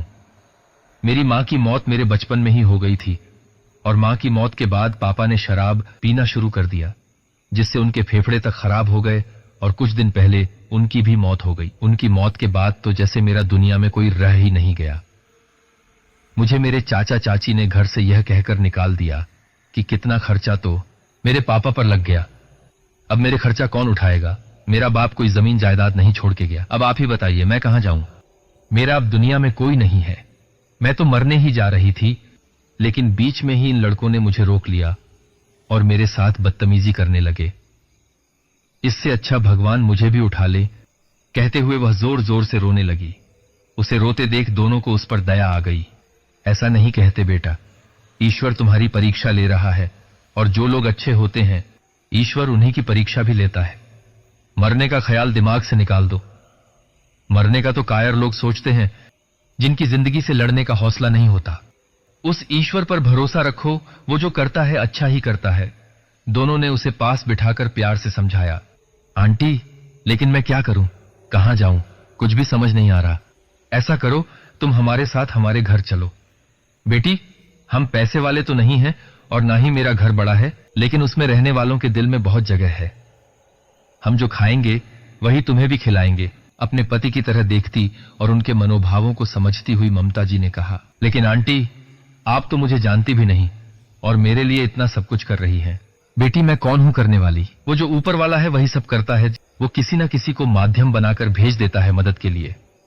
हो सकता उसी ने मुझे आज मंदिर भेजा था तुमसे मिलाने के लिए। दीनदयाल ने इस लड़की को समझाया।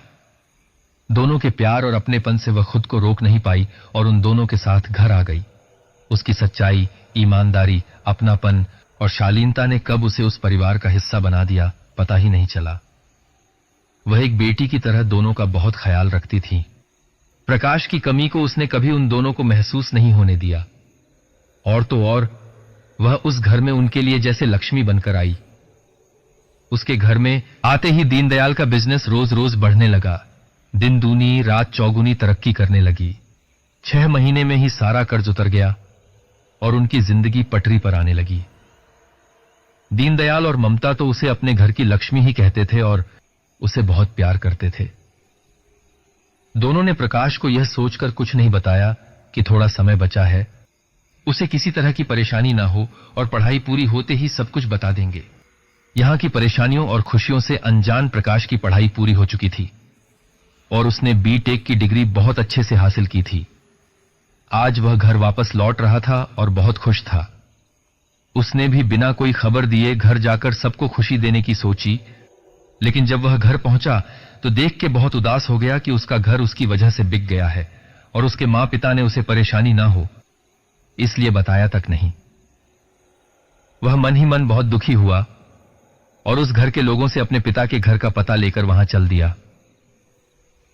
घर पहुंचकर जब उसने घंटी बजाई तो सामने एक लड़की को देख चौंक गया। सॉरी, शायद मैं गलत घर में आया। नहीं प्रकाश जी, आप सही घर में आए हैं, यह आपका ही घर है, अंदर आइए। उस लड़की के बेबाक जवाब सुनकर प्रकाश आश्चर्यचकित हो गया। आप कौन हैं और मेरा नाम कैसे जानती हैं? और अगर यह घर मेरा है तो आप कौन हैं और मेरे मां पापा कहां हैं? उफ, इतने सवाल एक साथ। जरा सांस तो लीजिए, फिर आराम से हर सवाल का जवाब ले लीजिएगा। आप आराम से बैठिए, मैं पानी लेकर आती हूं। और हां, मम्मी पापा मंदिर गए हैं, आते ही होंगे। कहते हुए वह किचन में चली जाती है और प्रकाश उसे अचरज भरी निगाहों से देखता रहता है।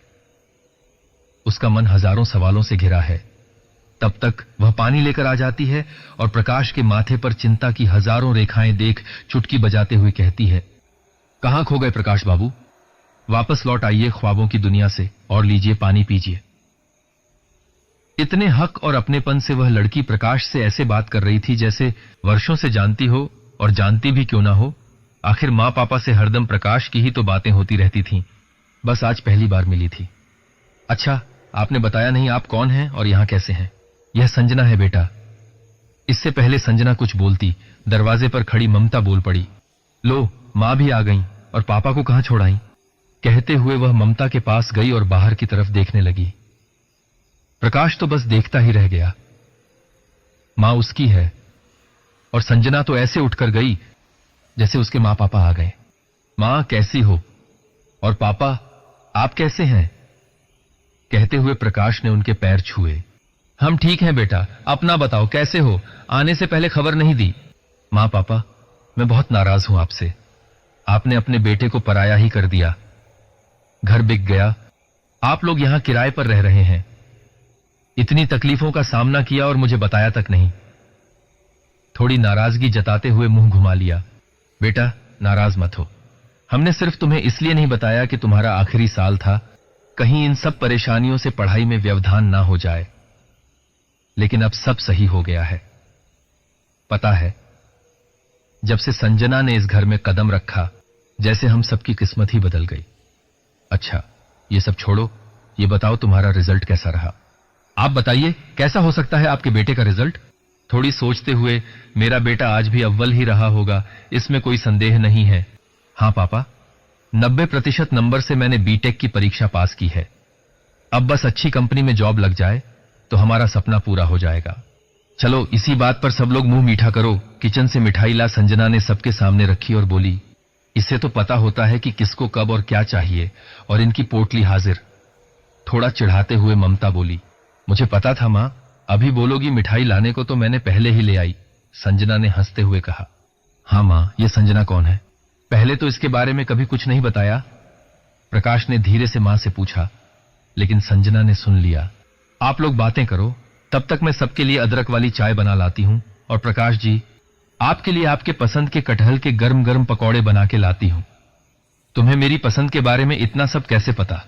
अरे कैसे नहीं पता होगा, दिन भर सिर्फ आपकी ही बातें होती रहती हैं घर में मां पापा के मुंह से। कहते हुए हंस दी और किचन में चली गई। बेटा, यह संजना है। घर के बिक जाने के बाद हम दोनों बहुत ही परेशान रहते थे, लेकिन तुम्हारे बाबूजी तो एकदम टूट से गए थे। तभी एक दिन जब हम मंदिर गए तो हमें यह बेसहारा संजना मिली और हम इसे घर ले आए। इसके आने के बाद कभी हमें इसने एक पल के लिए भी अकेलापन महसूस नहीं होने दिया। घर बाहर सभी कामों में हम दोनों की मदद करती, और इसके आने से तो जैसे हमारे सारे कष्टों के दिन बीत गए हों।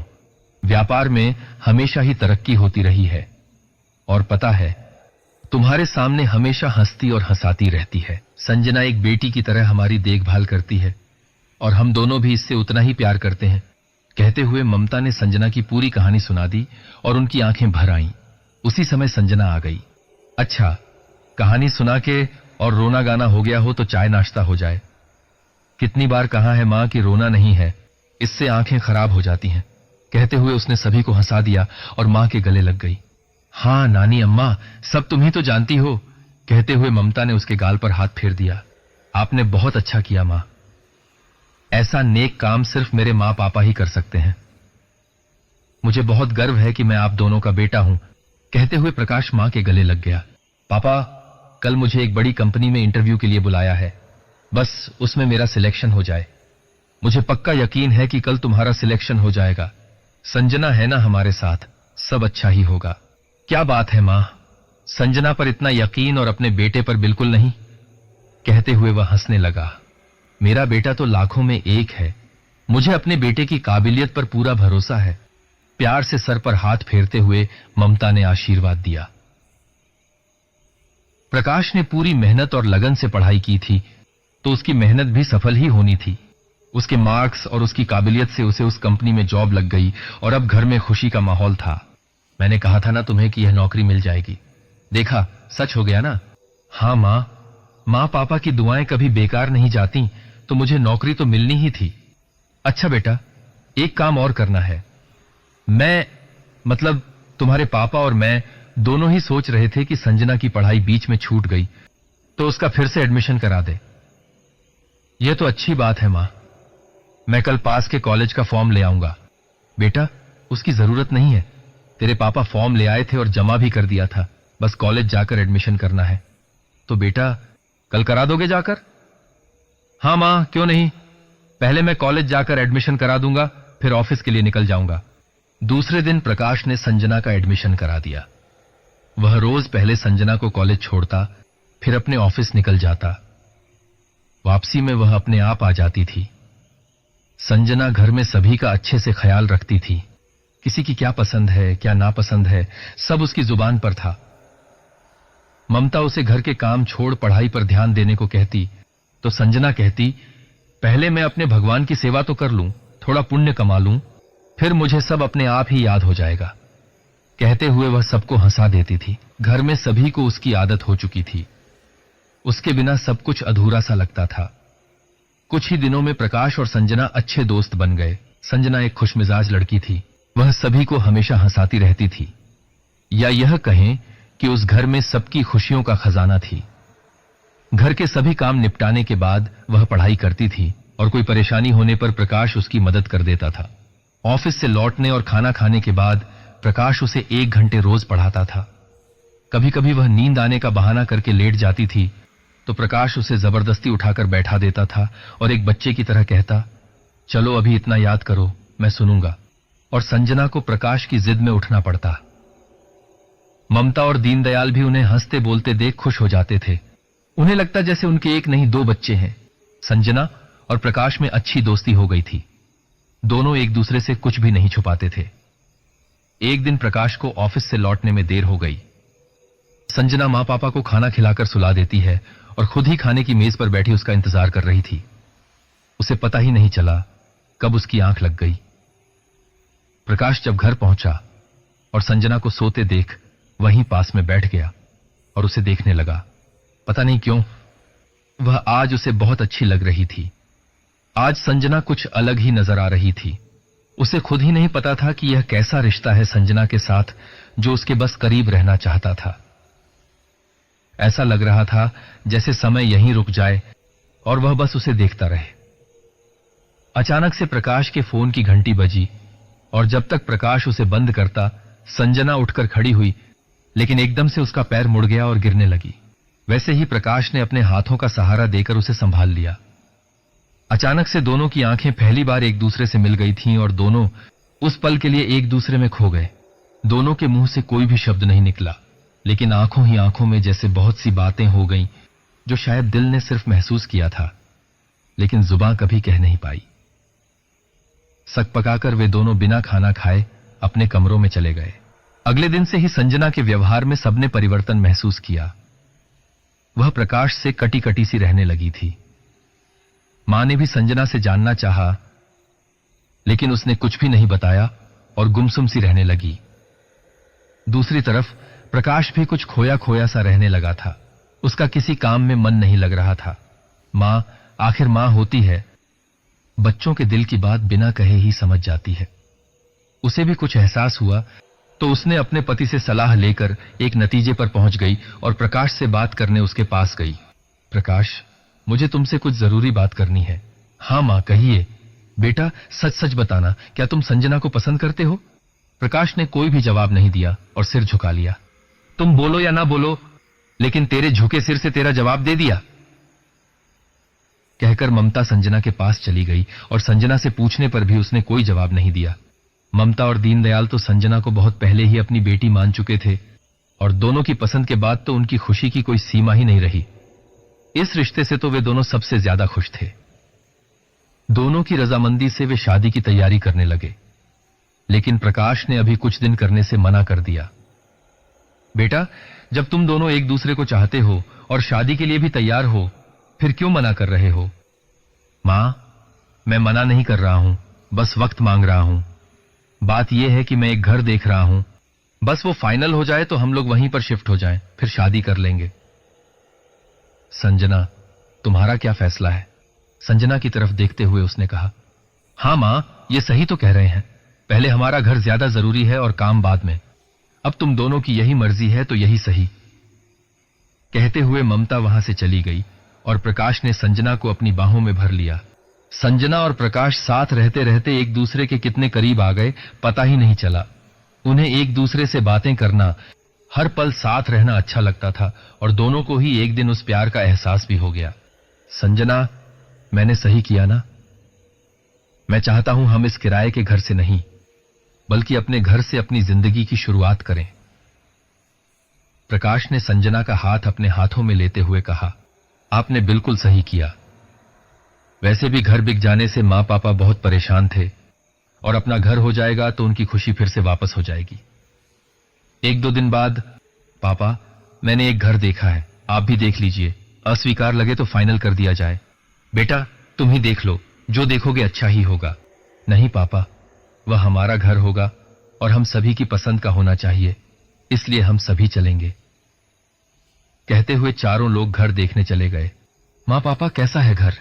इस कॉलोनी का सबसे किनारे का मकान था तो मुझे पसंद आ गया। आगे और पीछे भी काफी जगह है।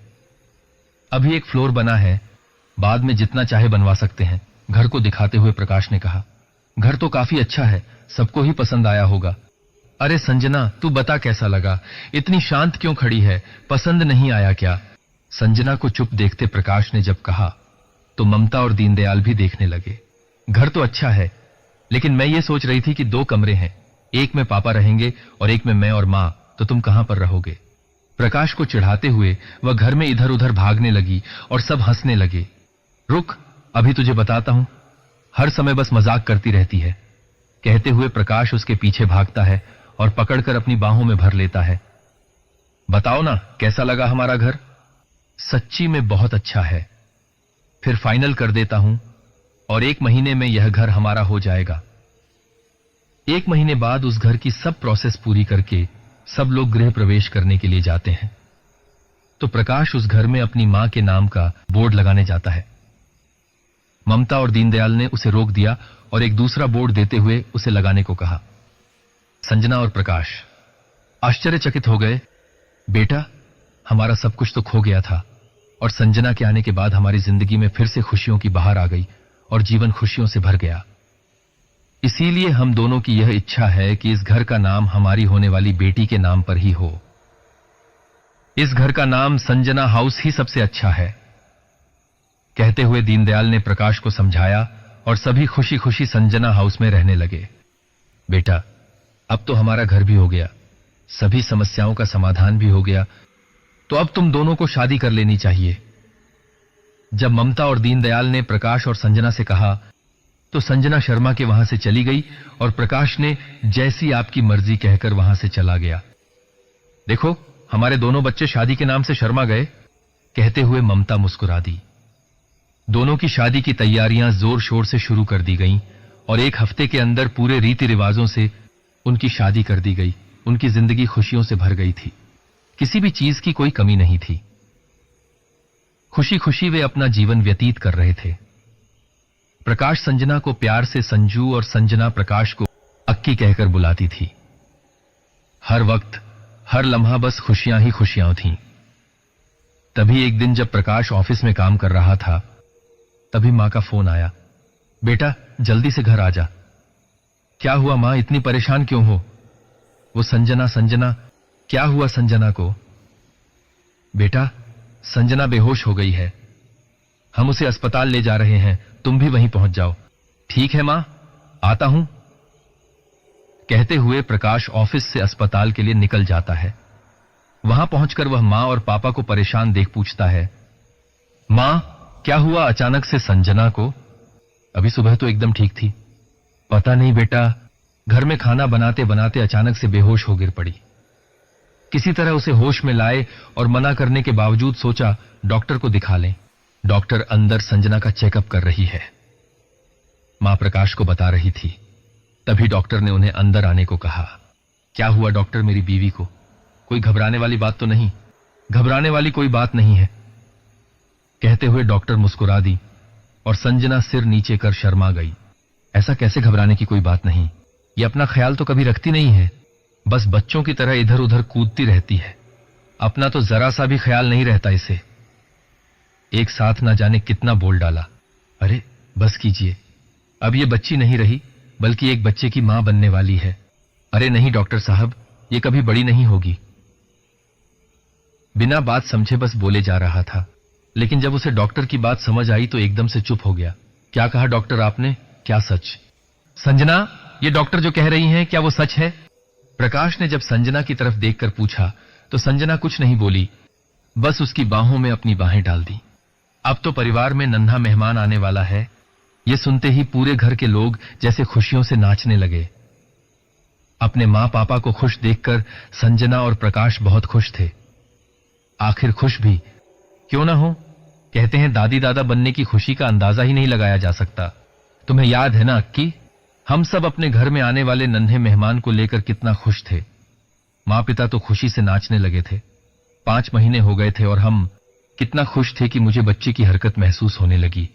और तुम्हें याद है ना तुम किस तरह उससे बातें करते थे? एकदम पागलों वाली हरकतें करते थे। कहते हुए पल्लवी मन ही मन जैसे पुरानी यादों में खोसी गई हो। हां याद है, सब कुछ याद है। और उसी दिन मैं पहली बार अपने होने वाले बच्चे से बात करके खुशी खुशी ऑफिस गया और मां पापा बच्चे की दुआ करने मंदिर गए। और तुम बस एक खत लिखकर हमेशा के लिए मेरे घर मेरी दुनिया से चली गई, बिना कुछ सोचे कि तुम्हारे बिना हम सबका क्या होगा। तुम्हारे इतने बड़े इस धोखे से कैसे सहन कर पाएंगे? कहते हुए प्रकाश भावुक हो गया। नहीं अक्की, मैं कहीं नहीं गई थी, यहीं थी तुम सबके पास। तुम्हें तो पता भी नहीं कि। इससे आगे संजना कुछ बोलती, तभी किसी आवाज ने चौंका दिया। अरे सपना, तुम यहां? तुम्हें कैसे पता मैं यहां हूं? पीछे मुड़ते ही सपना को देखते हुए प्रकाश बोला। प्रकाश, तुम यहां आए और मुझे बताना जरूरी भी नहीं समझा। तुम्हें क्या लगता तुम मुझे नहीं बताओगे तो मुझे पता नहीं चलेगा क्या? और तुम इस लड़की के साथ क्या कर रहे हो? कौन है ये? थोड़ी नाराजगी से सपना बोली। अक्की, तुम इसे जानते हो क्या? गुस्से से लाल होती संजना बोली। प्रकाश, ये तुम्हें अक्की क्यों बोल रही है? ये कैसे तुम्हें जानती है और तुम्हारा इससे क्या वास्ता है? अच्छा, इससे मिलने के लिए मुझसे छुप के बिना बताए यहां आया जाता है। नहीं सपना, तुम गलत समझ रही हो। क्या ये वो लगा रखा है? बताओ मुझे कौन है ये और उस घर में क्या कर रही है? साफ साफ बताते हो या फिर? गुस्से से सपना आगे कुछ बोलती, इससे पहले ही पल्लवी उसके एकदम सामने खड़ी हो गई और गुस्से से देखकर बोलती है, मुझे नहीं जानती, मैं संजना हूं, संजना। और उसका गला पकड़ दबा लिया। छोड़ो संजना, प्लीज छोड़ो उसे। कहते हुए प्रकाश उसे छुड़ाने की कोशिश करने लगा। तुम नहीं जानते अक्की, संजना छोड़ो इसे, ये सपना है मेरी बीवी।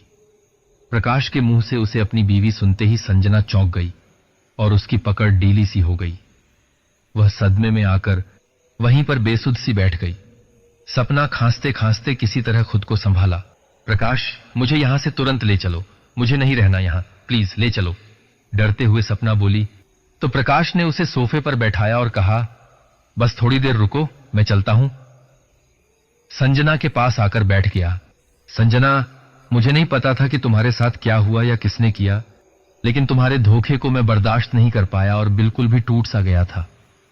ऑफिस भी नहीं जाता, घर में ही पड़ा रहता और शराब पीने लगा था। मां पापा भी मुझे देख के परेशान रहने लगे थे। उनसे मेरा दर्द और तकलीफ देखी नहीं जाती थी।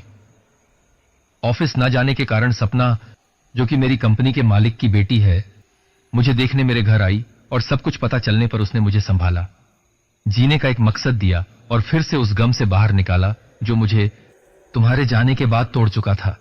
मुझे माफ कर देना संजना। तुम्हारे जाने के बाद मेरा प्यार से भरोसा उठ गया था, लेकिन सपना ने ही मुझे फिर से प्यार करना सिखाया, जीना सिखाया। और एक दिन शराब के नशे में पता नहीं मुझे क्या हो गया और मैंने सपना के साथ, उस बेचारी ने तो मुझे सहारा दिया और मैंने उसी के साथ वो सब कर दिया। अपनी इस गलती को सुधारने का बस एक ही चारा था कि मैं सपना से शादी कर लूं, और मैंने वही किया। आखिर उसने एक शराबी को फिर से एक इंसान बना दिया। मैं फिर से ऑफिस जाने लगा था और जिंदगी बेहतर तरीके से जीना शुरू किया। मैं तो सपना की वजह से तुम्हारे गम से बाहर आ गया, लेकिन मां पापा नहीं आ पाए और एक दिन उन्होंने भी फांसी लगाकर खुद को खत्म कर लिया और मुझे फिर से बेसहारा कर दिया। उस वक्त भी सपना ही थी जो मेरे साथ खड़ी रही और साथ निभाती रही, और अब मैं उसे बहुत प्यार करता हूं। प्लीज संजना, पल्लवी को छोड़ दो, उसकी तो कोई गलती नहीं है। संजना, अब मैं सपना के साथ जा रहा हूं। कहते हुए प्रकाश सपना को उठाते हुए बाहर की तरफ जाने लगता है। रुको अक्की, इतनी भी क्या जल्दी है? अभी तक बेसुध सी बैठी पल्लवी अचानक से बोल पड़ी। अक्की, क्या तुम जानना नहीं चाहोगे कि मेरा और मां पापा का कत्ल किसने किया? मां पापा का कत्ल? ये क्या कह रही हो? चौंकते हुए प्रकाश पीछे मुड़ा। हां, सही सुना, जिसने मेरा कत्ल किया, तुमसे दूर किया, हमारे होने वाले बच्चे को भी नहीं बख्शा, और जिसने मां पापा को मारा, वो सब एक ही इंसान ने किया, और वो इंसान है। संजना अभी भी प्रकाश से बेइंतहा मोहब्बत करती थी, और जब सपना ने प्रकाश से ऊंचे स्वर में बात की तो संजना को एकदम से गुस्सा आ गया। वह सपना के सामने खड़ी हो गई और उसने सपना के गले को जोर से पकड़ लिया और दबाने की कोशिश करने लगी। सभी लोगों ने सपना को संजना के चंगुल से छुड़ाने की कोशिश की, लेकिन नाकाम रहे। जैसे ही प्रकाश ने सपना को अपनी बीवी बताया, यह सुनते ही संजना को जैसे एक धक्का सा लगा। उसकी पकड़ ढीली होने लगी। उसे यकीन ही नहीं हुआ कि प्रकाश ने उसके प्यार को भुलाकर दूसरी शादी कर ली, और वह आज भी बस उसके इंतजार में बैठी थी। लेकिन प्रकाश की भी क्या गलती थी? उसे तो सच कुछ पता ही नहीं था, और मैं तो एक आत्मा बन चुकी हूं। मन ही मन सोचते हुए वह वहीं पर धड़ाम से गिर गई, लेकिन फिर अपने आप को संभालते हुए वह उठी, क्योंकि आखिर वह प्रकाश को सच्चाई बताने के लिए ही तो इतने दिनों से इंतजार कर रही थी। एक बार वह अपने को बेगुनाह साबित कर दे तो उसे मुक्ति मिल जाएगी। अब आगे? प्रकाश, क्या तुम जानना नहीं चाहोगे किसने मेरा कत्ल किया और तुम्हारे मन में मेरे लिए नफरत भर दी? संजना, बताओ मुझे, तुम्हारे साथ यह अन्याय किसने किया और मुझे सब झूठ क्यों बोला? प्लीज चलो ना, बाद में जान लेना, अभी मुझे बहुत दर्द हो रहा है। कराहते हुए सपना प्रकाश से बोली। इतनी भी जल्दी क्या है सपना, तुम भी तो सब कुछ जानती हो, तुम ही बता दो।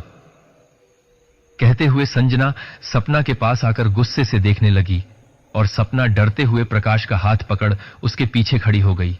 संजना, ये क्या कह रही हो? सपना तो तुम्हें तक नहीं जानती, फिर कैसे उसे पता होगा? प्रकाश ने सपना की तरफदारी करते हुए कहा। अच्छा, क्या सच में? सच में सपना, तुम मुझे नहीं जानती या मेरे बारे में कुछ नहीं जानती थी? कहते हुए संजना अपने सिर को इधर उधर घुमाते हुए डरावनी सी लगने लगी, और सपना चीखते हुए अपने हाथों से आंखों को बंद कर लिया। पहली मत बुझाओ संजना, साफ साफ मुझे बताओ किसने किया ये सब। अच्छा अक्की, तुम्हें पूजा याद है? कौन पूजा? वही पूजा जिसे सबके सामने तुमने बेइज्जत किया था। अच्छा, वो जबरदस्ती मेरे गले पड़ गई थी, तो मैंने उसे बहुत बुरा भला कहा था, लेकिन तुम उसे कैसे जानती हो? और पूजा से तुम्हारे कत्ल का क्या वास्ता? वास्ता है और गहरा। मैं क्या तुम्हारी नई बीवी भी उसे अच्छे से जानती थी? जैसे ही संजना ने जोर से चिल्लाते हुए ये कहा, सपना के पैरों तले तो जैसे जमीन खिसक गई हो। प्रकाश आश्चर्यचकित हो उसे देखने लगा और सपना अपनी आंखें चुराने लगी, जैसे उसका कोई सबके सामने आ गया हो। सपना, ये सब क्या चल रहा है? क्या छुपा रही हो तुम मुझसे और ये संजना क्या कह रही है? पूजा और संजना के कत्ल से तुम्हारा कैसे संबंध है? नहीं प्रकाश, मैं पूजा को कैसे जान सकती हूं? मुझे तो कुछ भी नहीं पता, तो फिर मैं कैसे छुपाऊंगी? थोड़े घबराते और अटकते शब्दों में बोली, जब तुम कुछ जानती ही नहीं हो तो इतना घबराओ क्यों रही हो? क्यों इतना पसीना पसीना हो रही हो? क्या जानती हो? सच सच बताओ। प्रकाश सपना पर जोर से चिल्लाया और सपना पहली बार प्रकाश के ऐसे बर्ताव से डर गई। बताती हूं कहते हुए सपना वहीं एक जगह बैठ गई और बताने लगी। प्रकाश, पूजा मेरी चचेरी बहन है और संजना के साथ ही उसी कॉलेज में पढ़ती थी। जब तुम संजना को कॉलेज छोड़ने जाते थे तो वो बस तुम्हें ही देखती रहती थी। वो तुम्हारे आकर्षक व्यक्तित्व से बहुत ज्यादा प्रभावित हो गई थी और तुम्हें मन ही मन चाहने लगी थी। तुम्हारे बारे में ज्यादा से ज्यादा जानने के लिए उसने संजना से दोस्ती की और तुम्हारी बातें ही वो संजना से करती रहती थी। तुम्हारे बारे में जानकर वो तुमसे और भी चाहने लगी थी। हम दोनों बहुत अच्छे दोस्त भी थे। वो मुझसे हर बात बताती थी। हर वीकेंड पर हम साथ ही रहते थे। वैसे तो बहुत अच्छी है, लेकिन बहुत जिद्दी है। अगर उसने एक बार किसी चीज की जिद कर ली तो वो उसे हर हाल में चाहिए। फिर उसके लिए उसे कुछ भी करना पड़े, करने से नहीं हिचकती। उस काम के लिए उसे एक जुनून सा सवार हो जाता। एक दिन जब वो मेरे घर आई तो बहुत खुश थी। उसे इतना खुश, इतना मैंने पहले कभी नहीं देखा था। क्या बात है पूजा, आज तो बड़ी खुश नजर आ रही है। लॉटरी लग गई है? ओह सपना, मेरी बहन सपना, बस यही समझ ले, कहते हुए मुझसे गले लग गई। अरे बता तो क्या हुआ, मुझे भी तो पता चले। अगर मैं तुझसे ये कहूं कि मुझे किसी से प्यार हो गया है तो प्यार और तुम्हें इम्पॉसिबल क्यों नहीं हो सकता? मैं भी तो इंसान हूं। अच्छा बता, फिर कौन है वो लकी पर्सन और कब मिलवा रही है? अरे पहले मैं अपने प्यार का इजहार तो कर दूं, फिर मिलवा दूंगी। तुझे मिलवा तो नहीं सकती, लेकिन दिखा जरूर सकती हूं। क्या? अभी तुमने उससे अपने प्यार का इजहार तक नहीं किया? चल अच्छा दिखा ही दे। ले देख। अरे यार, इसे देखते ही बस प्यार हो गया? कभी बात करने का भी मौका नहीं मिला। बस मौका मिलते ही उसे प्रपोज कर दूंगी और उसे अपना बना लूंगी। मोबाइल में फोटो दिखाते हुए पूजा बोली। अरे ये तो प्रकाश है ना? तू कैसे जानती है इसे? अरे पागल, ये मेरे ही ऑफिस में काम करता है। अरे वाह, फिर तो तू मेरा पैचअप इससे करा सकती है। अरे ना बाबा ना, प्रकाश बहुत ही सीधा, ईमानदार और बहुत नेक दिल का इंसान है। उससे इस तरह कभी कोई बात नहीं करता। ऑफिस में सभी उसकी इज्जत करते हैं। चल ठीक है, कुछ मत कर। अब पता तो चल ही गया है वो कहां काम करता है। बाकी मैं संभाल लूंगी। कहते हुए वो मन ही मन कुछ विचार करने लगी। क्या सोचने लगी मैडम जी? कुछ सोचा है? अगर उसने इनकार कर दिया तो फिर क्या करोगी? कहते हुए सपना ने उसे छेड़ा। ऐसा कभी नहीं होगा। वो सिर्फ मेरा है और मेरा सिवा वो किसी और का नहीं हो सकता। सुनते ही जैसे पूजा क्रोध से भड़क गई और दांतों को पीसने लगी। उसे ऐसा देख सपना डर सी गई और उस बात को वहीं छोड़ बात बदल दी। सपना ने सोचा वो प्रकाश को पूजा के बारे में बता दे, लेकिन उसे डर था कहीं पूजा नाराज ना हो जाए। एक दिन जब मुझे प्रकाश की संजना से शादी का कार्ड मिला तो मैंने पूजा को समझाने की कोशिश की, क्योंकि प्रकाश के लिए उसका पागलपन दिनों दिन बढ़ता ही जा रहा था। मैंने पूजा से प्रकाश की शादी की बात की और उसे समझाने की कोशिश की, लेकिन पूजा कुछ भी सुनने और समझने को तैयार ही नहीं थी। उसी के अगले दिन पूजा ऑफिस ही पहुंच गई और सीधे प्रकाश के केबिन में पहुंच गई और उसे प्रपोज कर दिया। बाहर बहुत हलचल और अफरा तफरी का माहौल देख मैं जब वहां पहुंची तो पूजा के पागलपन को देख हैरान हो गई। तभी मुझे प्रकाश ने बताया कि कुछ दिनों से ये लड़की मेरे पीछे पड़ी हुई है। रास्ते में आते जाते जहां देखो हर वक्त पीछा करती और प्यार है कहते हुए जीना मुश्किल कर दिया है, और आज तो हद कर दी। मेरे ऑफिस का पता करके यहां प्यार की दुहाई कर रही है। मैंने किसी को पूजा मेरी बहन है ये नहीं बताया और उन दोनों को उस समय शांत रहने और आराम से मामला सुलझाने के लिए कहा। प्रकाश बहुत ही समझदार इंसान था। उसने ठंडी सांस लेते हुए पूजा को समझाया, देखो पूजा, मैं नहीं जानता तुमने मुझ में क्या देखा जो प्यार करने लगी, लेकिन मैं संजना से बहुत प्यार करता हूं और जल्दी ही हमारी शादी होने वाली है। प्रकाश, तुम सिर्फ मेरे हो, तुम्हें मुझसे कोई नहीं छीन सकता, वो संजना भी नहीं। कहते हुए पूजा गुस्से में आग बबूला हो पैर पटकते हुए वहां से चली गई। पूजा वहां से चली तो गई, लेकिन मेरा मन बहुत ही बेचैन था, क्योंकि जितना मैं पूजा को जानती थी वो चुपचाप बैठने और हार मानने वालों में से तो नहीं थी। पक्का उसके दिमाग में कुछ ना कुछ तो चल ही रहा था, इसलिए वो बिना कुछ कहे वहां से चली गई थी। उसके बाद तो जैसे वो कहीं गायब ही हो गई। मैंने उससे मिलने की बहुत कोशिश की, लेकिन पता नहीं वो कहां चली गई थी। किसी को भी उसके बारे में कुछ भी नहीं पता था। इस घटना को काफी समय बीत गया था और मैं भी सब भूल गई थी। लगभग 5 महीने बाद जब प्रकाश जैसा कर्तव्यनिष्ठ व्यक्ति कई दिनों तक ऑफिस नहीं आया, तो मैं थोड़ा परेशान हो गई और पता करने उसके घर पहुंच गई। तभी मुझे संजना के बारे में पता चला कि वो कहीं भाग गई है और इस धोखे ने प्रकाश को एकदम पागल बना दिया था। मैंने उसे समझाने की बहुत कोशिश की और उसे सब कुछ भुलाकर जिंदगी नए सिरे से शुरू करने को कहा, और उसने बात को समझा और फिर से ऑफिस आना शुरू किया। उस घर में उसे संजना की यादें परेशान करने लगीं, इसलिए प्रकाश ने घर जाना ही जैसे छोड़ दिया। मां पापा भी प्रकाश को लेकर बहुत परेशान रहने लगे। प्रकाश ने खुद को काम में बहुत व्यस्त कर लिया। मुझे प्रकाश को लेकर हमदर्दी सी महसूस होने लगी, लेकिन मैं उसकी तकलीफ कम करने के लिए कुछ नहीं कर पा रही थी। उसके मां पापा भी बहुत परेशान रहते थे, इसलिए कभी कभी मैं ही उसके घर जाकर उनसे मिल आती थी और प्रकाश के हालचाल पहुंचा देती थी, जिनसे उन्हें भी थोड़ी तसल्ली मिलती थी। एक दिन जब मैं उस घर में गई तो वहां मुझे पहले तो कोई नहीं दिखा। फिर कुछ आवाजें सुनाई दी और मैं उस दिशा में भाग गई। वहां पूजा को देख हैरान हो गई। वो ममता जी का गला दबा रही थी और दीनदयाल जी जमीन पर पड़े थे। मैंने चिल्लाते हुए पूजा को छुड़ाने की कोशिश की, लेकिन उस पर तो जैसे हैवानियत सवार हो गई थी। उसने मुझे जोर से धक्का देकर दूर गिरा दिया। वो अपने होश में नहीं थी। उसे खुद नहीं पता था वो क्या कर रही थी। मैं उठकर दोबारा उन्हें छुड़ा पाती, तब तक सब शांत हो चुका था और पूजा जैसे अपनी जीत पर हंस रही हो। पूजा, ये तुमने क्या किया? पता है तुमने क्या किया? क्यों किया ये सब? उसे झकझोरते हुए पूछा। तो मैं क्या करती? मेरे पास कोई चारा नहीं था। इन्हें सब पता चल गया था और ये मुझे पुलिस के हवाले करने जा रहे थे, तो मैंने इन्हें मार दिया। क्या पता चल गया था इन्हें? क्या किया था तुमने? सपना, तुम्हें पता है ना, मैं प्रकाश से कितना प्यार करती हूं और मैं उसे पाने के लिए कुछ भी कर सकती हूं। उस दिन मैंने संजना को समझाने की बहुत कोशिश की कि मेरे और प्रकाश के बीच से हट जाओ, लेकिन वो नहीं मानी। तो मैंने उसे गुस्से से सीढ़ियों से धक्का दे दिया और फिर उसे नीचे बेसमेंट में ले जाकर बंद कर दिया। और पता है, मैंने संजना की राइटिंग में एक लेटर लिख दिया कि मैं किसी और से प्यार करती हूं, इसलिए ये घर छोड़कर जा रही हूं। और सबको यही लगा कि ये सब संजना ने किया, जिससे किसी को संजना के साथ क्या हुआ ये पता तक न चले। और आज मैं इन बूढ़ों से अपनी और प्रकाश की शादी की अनुमति लेने आई तो इन्होंने मना कर दिया और संजना की मौत की भी सच्चाई पता चल गई और ये मुझे जेल भेजने को तैयार हो गए, इसलिए इन्हें भी मौत की नींद सुलाना पड़ा। कहते हुए पूजा पागलों की तरह हंसने लगी। पागल हो गई हो क्या? तुम्हारा दिमाग खराब हो गया है। ये सब करने से पहले तुमने सोचा तक नहीं? ये सब करके तो तुम्हें प्रकाश कभी नहीं मिलेगा, और सोचा है जब उसे पता चलेगा कि ये सब तुमने किया तो वो कभी तुम्हें माफ नहीं करेगा। अपने हाथों से वो तुम्हारी जान ले लेगा। ये तो मैंने सोचा ही नहीं, लेकिन उसे बताएगा कौन? जिसे पता था वो मर गए हैं और बस तुम्हें पता है तो तुम तो बताओगी नहीं। नहीं पूजा, तुम बहुत गलत कर चुकी हो। अब मैं तुम्हारा साथ नहीं दूंगी।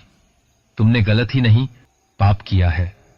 3 जिंदगियों को बिना कुछ सोचे मौत के घाट उतार दिया और तुम्हें ये सब खेल लगता है। ये 2 बॉडी पड़ी हैं, कैसे इनसे बचोगी? अब तुम्हें कोई नहीं बचा सकता। इतना सब सुनते ही जैसे वो किसी नींद से जागी हो और सपना से अपने की माफी मांगने लगी। सपना, मुझे नहीं पता मुझसे ये सब कैसे हो गया। मेरा मकसद इन्हें मारना नहीं था, मैं तो इन्हें सिर्फ डरा रही थी। ये सब कैसे हो गया? प्लीज सपना, तुम मेरी बहन हो ना, मुझे आज इन सब से बचा लो। मैं कसम खाती हूं आज के बाद कोई ऐसा काम नहीं करूंगी और प्रकाश की जिंदगी से बहुत दूर चली जाऊंगी। कहते हुए पूजा गिड़गिड़ाने लगी। आखिर बहन और मेरी सबसे अच्छी दोस्त थी, तो मैं उसे इस तरह रोते नहीं देख पाई और उसकी मदद करने को तैयार हो गई। ममता जी और दीनदयाल की मौत को फांसी में बदल दिया गया। मैं चुपचाप वापस ऑफिस आ गई और किसी से इस बारे में कुछ नहीं कहा। मन ही मन इस सच्चाई को अपनी बहन के लिए छुपा तो लिया, लेकिन आत्मग्लानि से पल पल घुटती रही। अपनी बहन की गई गलती को मैं सुधार तो नहीं सकती थी, लेकिन गुनाह का थोड़ा सा प्रायश्चित करना चाहती थी। इसलिए तुमसे शादी करके तुम्हें फिर से नई जिंदगी और खुशियों के लिए यह सब किया। प्रकाश, मैंने कुछ नहीं किया, लेकिन तुमसे सारी सच्चाई छुपाकर कहीं ना कहीं मैं तुम्हारी और संजना की गुनहगार हूं, कहते हुए सपना जोर जोर से रोने लगी और प्रकाश ये सब सुनते ही वहीं बेसुध सा जमीन पर गिर पड़ा। दूसरी तरफ संजना की आंखों से भी अश्रुधारा बह रही थी। संजना प्रकाश के पास गई और उसके सिर पर हाथ फेरते हुए बोली, अक्की, मत रो। मैं तुम्हें रोता नहीं देख सकती। होनी को भला कौन रोक सकता है। बस इसी बात का दुख हमेशा रहेगा कि जिंदगी भर साथ और प्यार का वादा कर निभा नहीं पाई। संजना, मुझे माफ कर दो। मेरी वजह से ही तुम्हारे साथ ये सब हुआ। मैं तुम्हें कोई खुशियां नहीं दे पाया, न तुम्हें बचा पाया, न अपने बच्चे को। कहते हुए वो संजना की गोद में सिर रखकर रोता रहा। मैं उस पूजा को जिंदा नहीं छोड़ूंगी। सपना, बताओ पूजा कहां है? सपना की तरफ पलटते हुए प्रकाश ने कहा, उसकी कोई जरूरत नहीं है प्रकाश। इस हादसे के बाद वो घर में बंद सी रहने लगी थी और वो पागलों जैसा बर्ताव करने लगी थी। अभी कुछ दिन पहले उसकी एक्सीडेंट में मौत हो गई। उसे उसके किए की सजा मिल गई है। कहते हुए सपना रोने लगी। उसे तो उसके किए की सजा मिल गई, लेकिन तुम्हें तो मिलना बाकी है ना। गुनाह करने वाला जितना जिम्मेदार होता है, उतना ही उस गुनाह में साथ देने वाला या उसे छुपाने वाला। और तुम्हारा गुनाह भी यही है कि तुमने सच्चाई छुपाई। अब मैं तुम्हें जिंदा नहीं छोड़ूंगी, तुम्हें यहीं से नीचे छोड़ दूंगी। तेरा भी काम खत्म। कहते हुए संजना सपना की तरफ झपटी और उसे लेकर हवा में ऊपर उठ गई। संजना, मुझे पता है सपना ने सच्चाई छुपा के गलती की है, लेकिन फिर भी मैं उसे माफ कर दो। तुम्हारे जाने के बाद तुम्हारे अक्की को उसी ने सहारा और प्यार दिया। और मेरा क्या? मैंने नहीं प्यार किया था क्या? तुम उसे बचाना चाहते हो जिसने हमसे सारी खुशियां छीनने वाले का साथ दिया। नहीं छोड़ूंगी। कुछ भी बोलो तुम। कहते हुए संजना जोर से चिल्लाई। संजना, प्लीज मेरे लिए छोड़ दो। मैं एक बार तुम्हें और अपने होने वाले बच्चे को खो चुका हूं। सपना मां बनने वाली है और मैं इस बार फिर से नहीं खो सकता। हाथ जोड़कर प्रकाश संजना से गिड़गिड़ाते हुए बोला। सपना मां बनने वाली है। यह सुनते ही संजना में जैसे मां की ममता उभर आई और शांत हो गई। उसने सपना को छोड़ दिया। जाओ प्रकाश, तुम्हारी खुशी और होने वाले बच्चे के लिए मैंने सपना को छोड़ दिया और मैं जा रही हूं हमेशा के लिए। एक मां के दर्द को मुझसे बेहतर कौन समझ सकता है। मैं आज भी तुमसे उतना ही प्यार करती हूं जितना पहले करती थी। बस मेरे नसीब में ही तुम्हारा साथ नहीं था। अक्की, बस इतनी इल्तजा है, कभी मुझसे नफरत मत करना। मैं तुम्हारा प्यार पाने के लिए फिर से जन्म लूंगी। कहते हुए पल्लवी जमीन पर गिरकर बेहोश हो गई और एक काला साया सा वहां पर उभर आया। तभी प्रकाश को आसपास दो और साए भी दिखने लगे। मां, पापा। प्रकाश के मुंह से निकलते ही वो तीनों साए हवा में जैसे उड़ने लगे और गायब हो गए। सब तरह शांति सी छा गई थी। थोड़ी देर में पल्लवी को होश आ गया था। उसके साथ क्या हुआ उसे कुछ भी याद नहीं था। बस कमजोरी सी लग रही थी। प्रकाश और सपना ने सुनैना और उनकी बच्चियों को हमेशा उस घर में रहने और उस घर की देखभाल करने को कहकर वहां से चला गया। संजना की आत्मा को मुक्ति मिल गई थी और अब उस घर में रात को कोई भी आवाज नहीं आती थी। सुनैना और उनकी बच्चियां उस घर में खुशी खुशी रहने लगीं। कुछ महीने बाद सपना ने एक बच्ची को जन्म दिया। सपना और प्रकाश ने उस बच्ची का नाम संजना ही रखा और संजना की यादों को हमेशा के लिए समेट लिया। तो दोस्तों, ये कहानी यहीं पर समाप्त होती है। बहुत बहुत धन्यवाद हमें इतना प्यार देने के लिए। आपने जिस तरह से हमारे चैनल को प्यार दिया उसके लिए तहे दिल से धन्यवाद। मैं कुछ लिसनर्स का नाम लेना चाहता हूं जो हमारी कहानियां नियमित रूप से सुनते हैं और कमेंट करके हमारा उत्साह बढ़ाते हैं। सबसे पहले धन्यवाद कहना चाहूंगा श्वेता जी को, राणा आसिम जी, गीतांजलि जी जो रायपुर छत्तीसगढ़ से है, अमित कुशवाहा जी, सीमा जी जो मिडिल ईस्ट से है, यूपी बरेली से मोहम्मद अबरार अली जी, सेंडी जी फ्रॉम पंजाब और सिखा सिंह। आप सभी को मेरी आवाज अच्छी लगती है और किसी को मेरी कहानियां। आप सभी नियमित रूप से हमारी कहानियां सुनते हैं और यह हमारे लिए बहुत बड़ी बात है। आप सभी का तहे दिल से धन्यवाद। बस इसी तरह प्यार देते रहिए और हम भी इसी तरह यूनिक और सस्पेंस से भरी खौफनाक कहानियां लाते रहेंगे। और हां, कमेंट करना मत भूलना। क्या पता अगली वीडियो में आपका भी नाम आ जाए। जिनका नाम मैं नहीं ले सका उनके लिए माफी चाहता हूं। तो मिलते हैं बहुत जल्द एक नई खौफनाक कहानी के साथ। तब तक के लिए अपना ख्याल रखना। धन्यवाद।